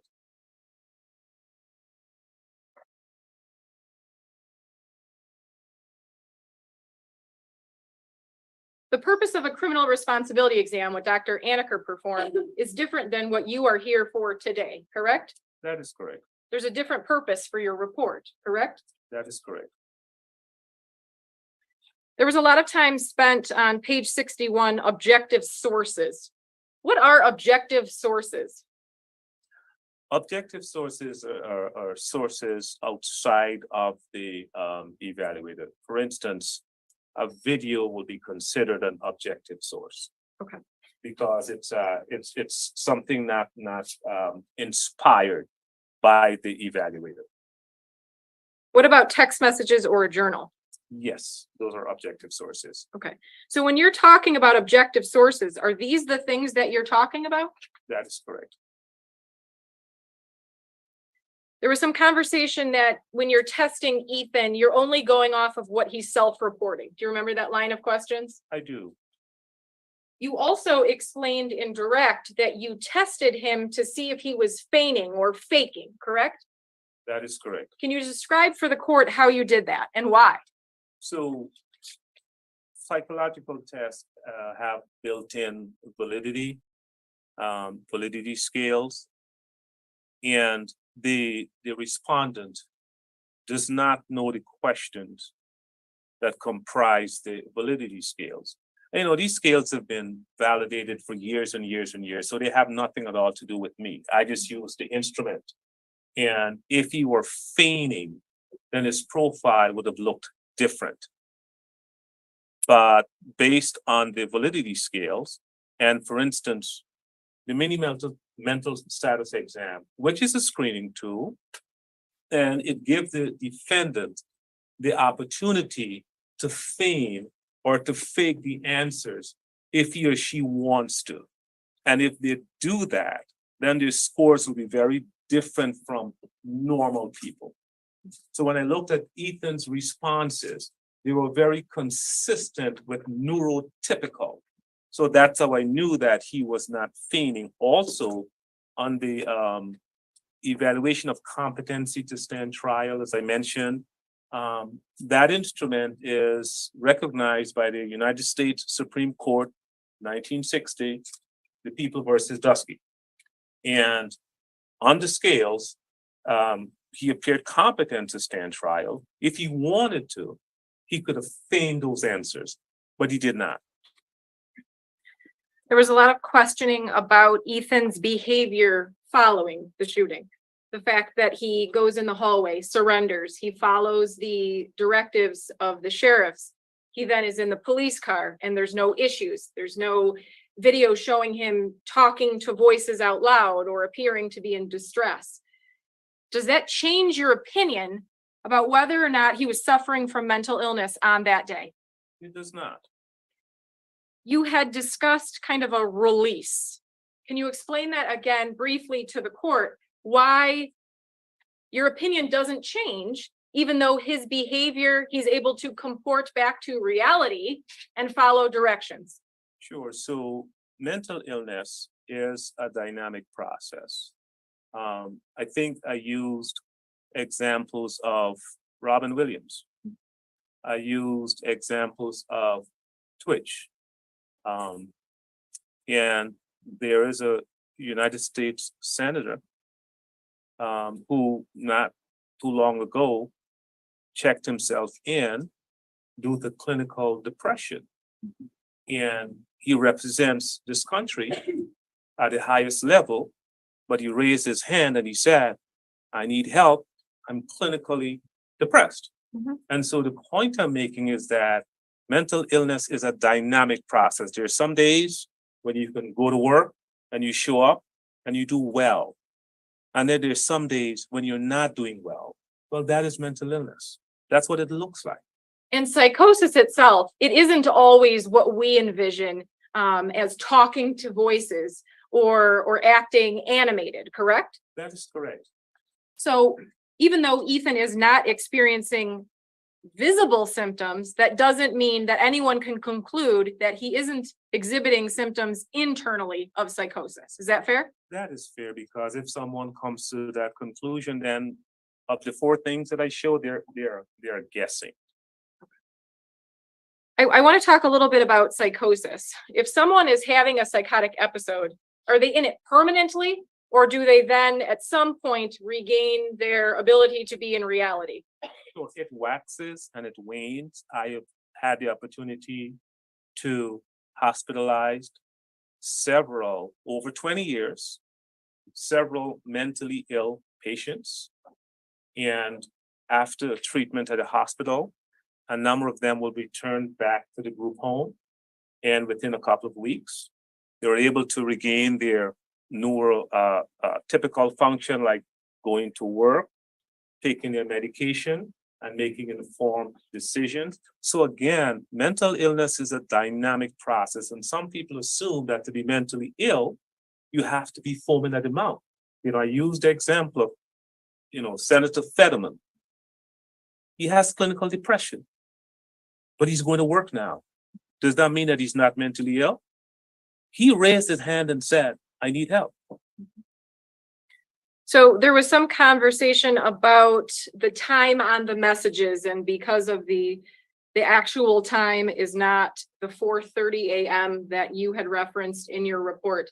Does that change your opinion at all, that it is in the late evening, early morning hours as opposed to 4 a.m? It is immaterial. And Ethan self-reported to you that he was not sleeping, correct? That is correct.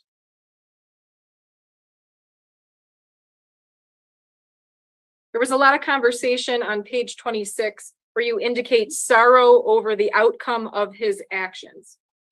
And Mr. Williams took some time to say that you didn't follow up with the questions, and we don't know why he's sorrow or he's upset. Maybe he's just upset because he finds himself in jail. That testing, it is a set of questions that you ask. There is no follow-up, correct? That is correct. That test doesn't look for the reason, it looks for the symptom. That's exactly what it does.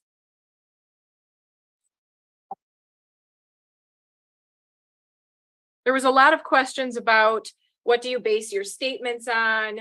You don't have a site here. You've been qualified as an expert, correct? Several times. And you're here today to give your expert opinion, correct? Yes, ma'am. You were asked questions about how many millions of people suffer from depression and the fact that not all of them become mass shooters. Do you remember that question? I do. And that's because most of them get intervention, correct? Absolutely correct. That's because good parents recognize when their child is circling the drain, correct? That is correct.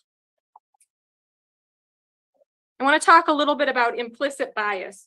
You don't blame defendant's actions on implicit bias, correct? I do not. Then why are you giving us the context of implicit bias? How does this fit with the facts of this case? Absolutely. So some people misconstrue the concept of implicit bias. Is it racism? It has nothing to do with racism. And I just want to make that clear for the record. In no way, shape, or form am I saying that the Oxford school system is a racist system. That is not what I'm saying. Implicit bias has to do with being given information and evidence, but because of your unconscious impulses, you don't take action that you should take. That is the basic concept of implicit bias. So this isn't an excuse that you're giving for Ethan. This is an explanation. Is that correct? It's an explanation. There was questions asked about the fact that you don't know for sure that a teacher saw all of these assignments that were found in his backpack. You remember that? I do. But you were made aware of a note card that a teacher, when reviewing after seeing him search bullets and search other things, went back and looked at an assignment from September that she had not realized before, where in fact, he drew himself or an individual with a weapon and then erased the weapon, but it was still obvious. Is that correct? Yes, ma'am, that is correct. So we know for sure that that assignment was received. We know at least one assignment was turned in and was reviewed as confirmed by the teacher. That is a fact, and that we do know. And we do know that that assignment was overlooked because it wasn't until November 29th or 30th that this teacher then went back to examine what he had turned in previously and discovered this, correct? That is correct.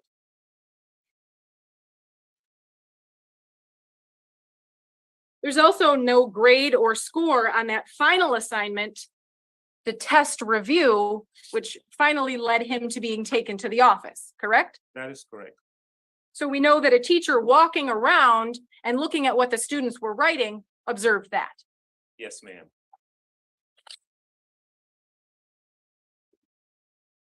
There were some questions about the fact that he was in the counseling office and he could have said, I've got a gun in my backpack, I need help. And that's true, correct? That is absolutely true. But he also, as you testified, wrote in his own words on the school assignment, help me, my life is useless, the world is dead, blood everywhere, correct? Yes, ma'am, that is correct. There was a line of questioning about the fact that he was obsessed with harming people. It goes to, we're talking about the torturing of the birds, the voluminous text messages about this desire to want to kill. That's because he was mentally ill, correct? Ethan is mentally ill, and there is no doubt in my mind, based on the testing results, and that cannot be refuted based on the testing results. So Mr. Williams spent some time talking about motivation. Are you able to rationalize what Ethan did leading up to November 30th? I just want to say this, a number of innocent people died. And I'm not here to make excuses for Ethan Crumbley. A lot of innocent people died. He planned the attack, and my heart goes out to the victims and their families. So are you able to rationalize the steps that he took, or is it irrational because he was mentally ill? He was mentally ill. And please rephrase your question. So I need you to listen to the question. A few of your responses have been unresponsive to the question. So I need you to listen to the Sure. question that's being asked of you. Please rephrase your question or re-ask it. I will re-ask it. Thank you. There was a line of questioning about what motivated Ethan. Do you remember that line of questioning? Yes, that is correct.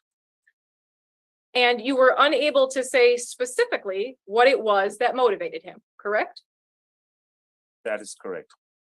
Do you believe it was mental illness that motivated him to do all the research that he did, to plan out his attack and the actual shooting? I do. You were asked a number of questions of the journal. There is no argument that what he wrote in there is alarming. Do you agree with me? I do agree. Do those look like rational thoughts from someone that does not have a mental illness? They do not. Do the ramblings in that journal line up with the compulsive behavior that you described? Yes, ma'am. Does it line up with the anxiety that you described? Yes, ma'am. Does it line up with the depression that you described? Yes, ma'am.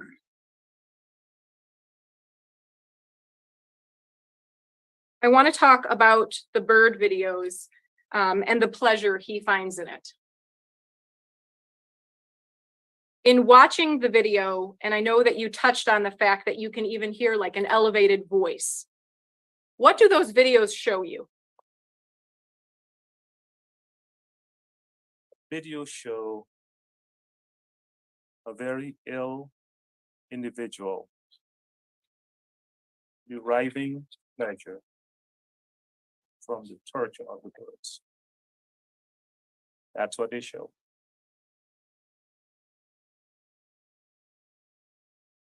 There's a lot of questions about the fact that you did not write every specific fact or any of the specific facts that occurred in this case.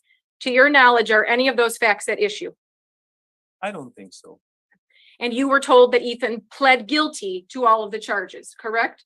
That is my understanding. Ethan never reported to you that it did not happen, correct? That is correct.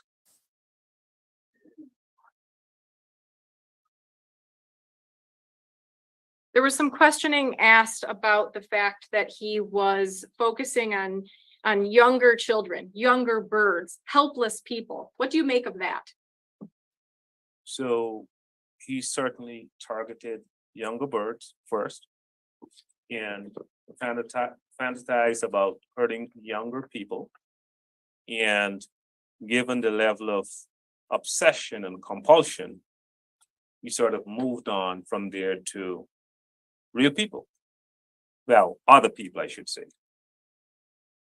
The fact that there is premeditation and planning, does that mean that Ethan is not mentally ill? No.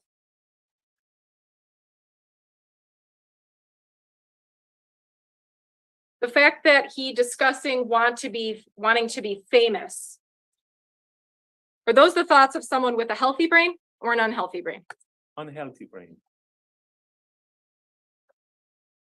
I want to talk about Dr. Holden's report. Dr. Holden is a well-respected expert, correct? She is. She doesn't do any of the testing that you did, correct? I have not noticed any testing from Dr. Holden. The report that brother counsel showed you did not have any testing, correct? It did not. Did you come to your opinion on this case based on your testing in this case? Yes, ma'am. So when I made you aware that this would probably be something that Mr. Williams would address with you, you reviewed the report from Dr. Holden, correct? I did.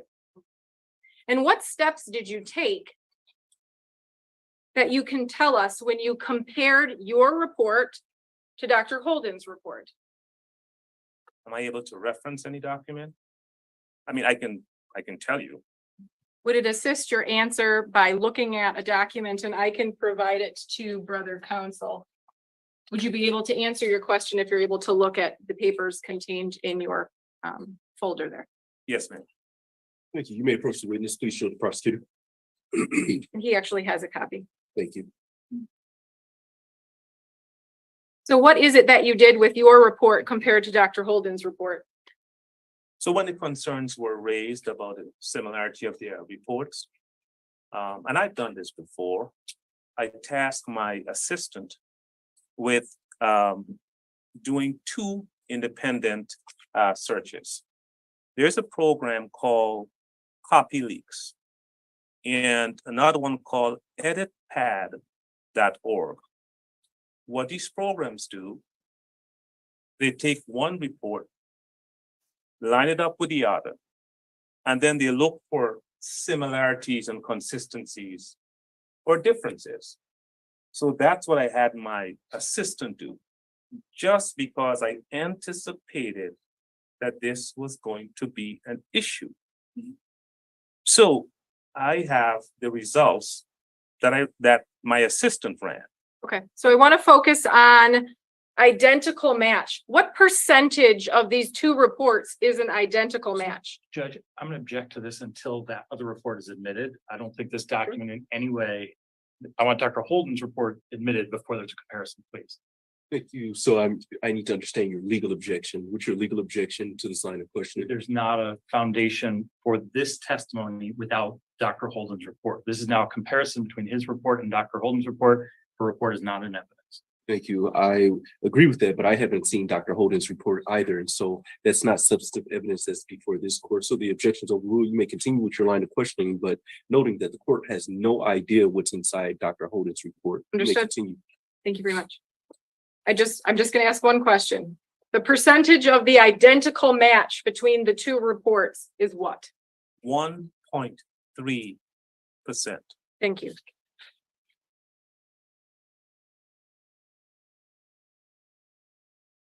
You were also asked and shown your report on a case of People versus Jamar Johnson, correct? That is correct. It's my understanding from that case, Mr. Johnson had already done a significant period of time in prison, correct? That is correct. And so you were able to review prison records for a number of years for Mr. Johnson, correct?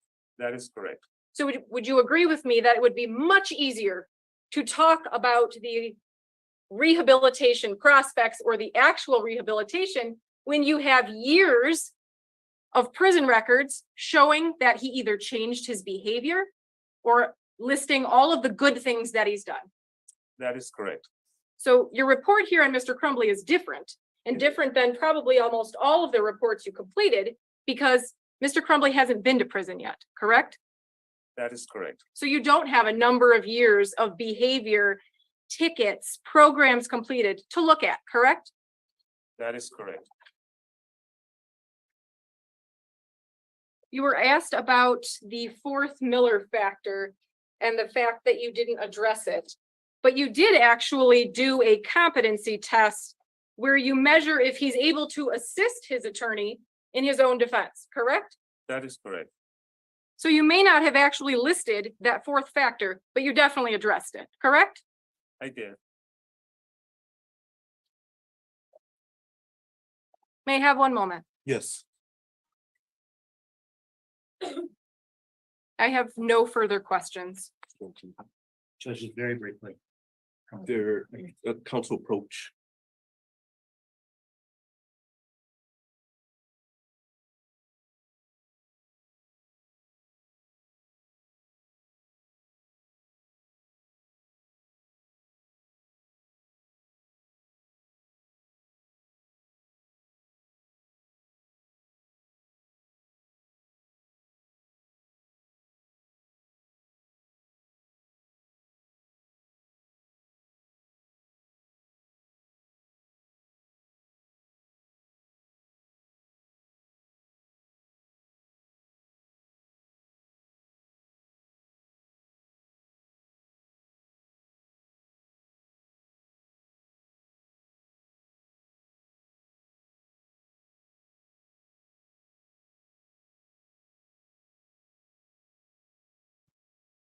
Thank you. Any reason why this witness should not be excused? None at all, Your Honor. No, yeah. Thank you, sir. You may step down. Thank you for being here. You just give him one more to pack his things in. Absolutely.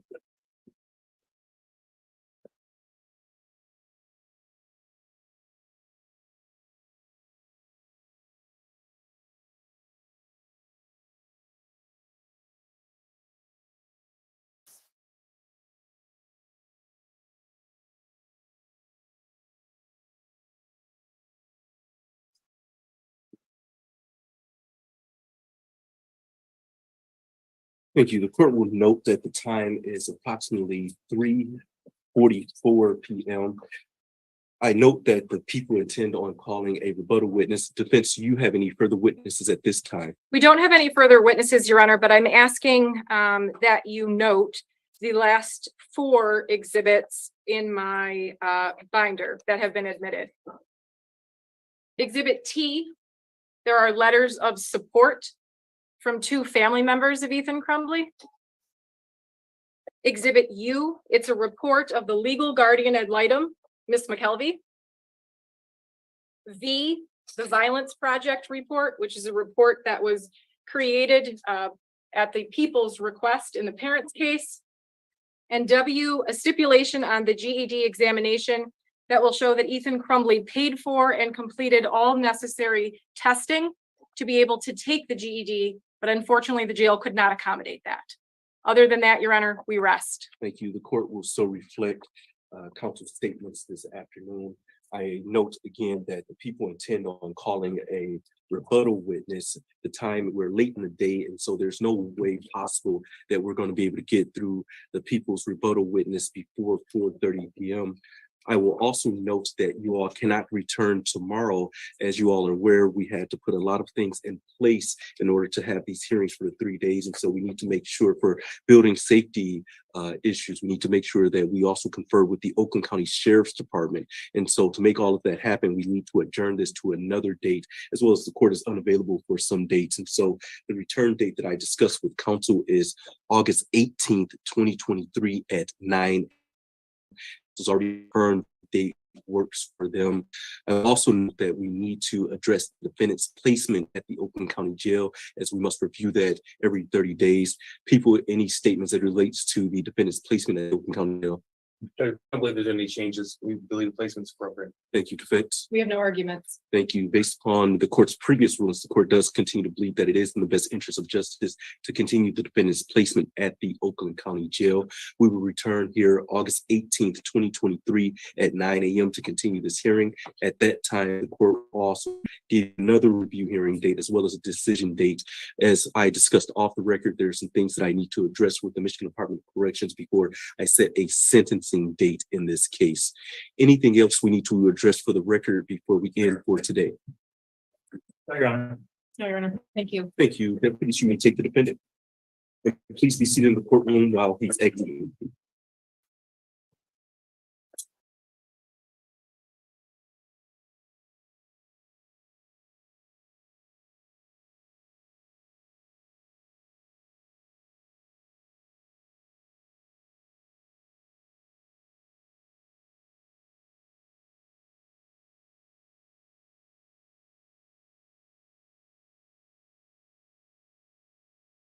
Thank you.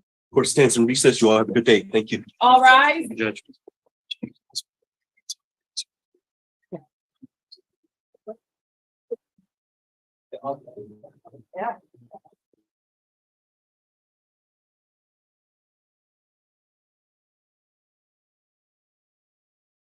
Recording stopped.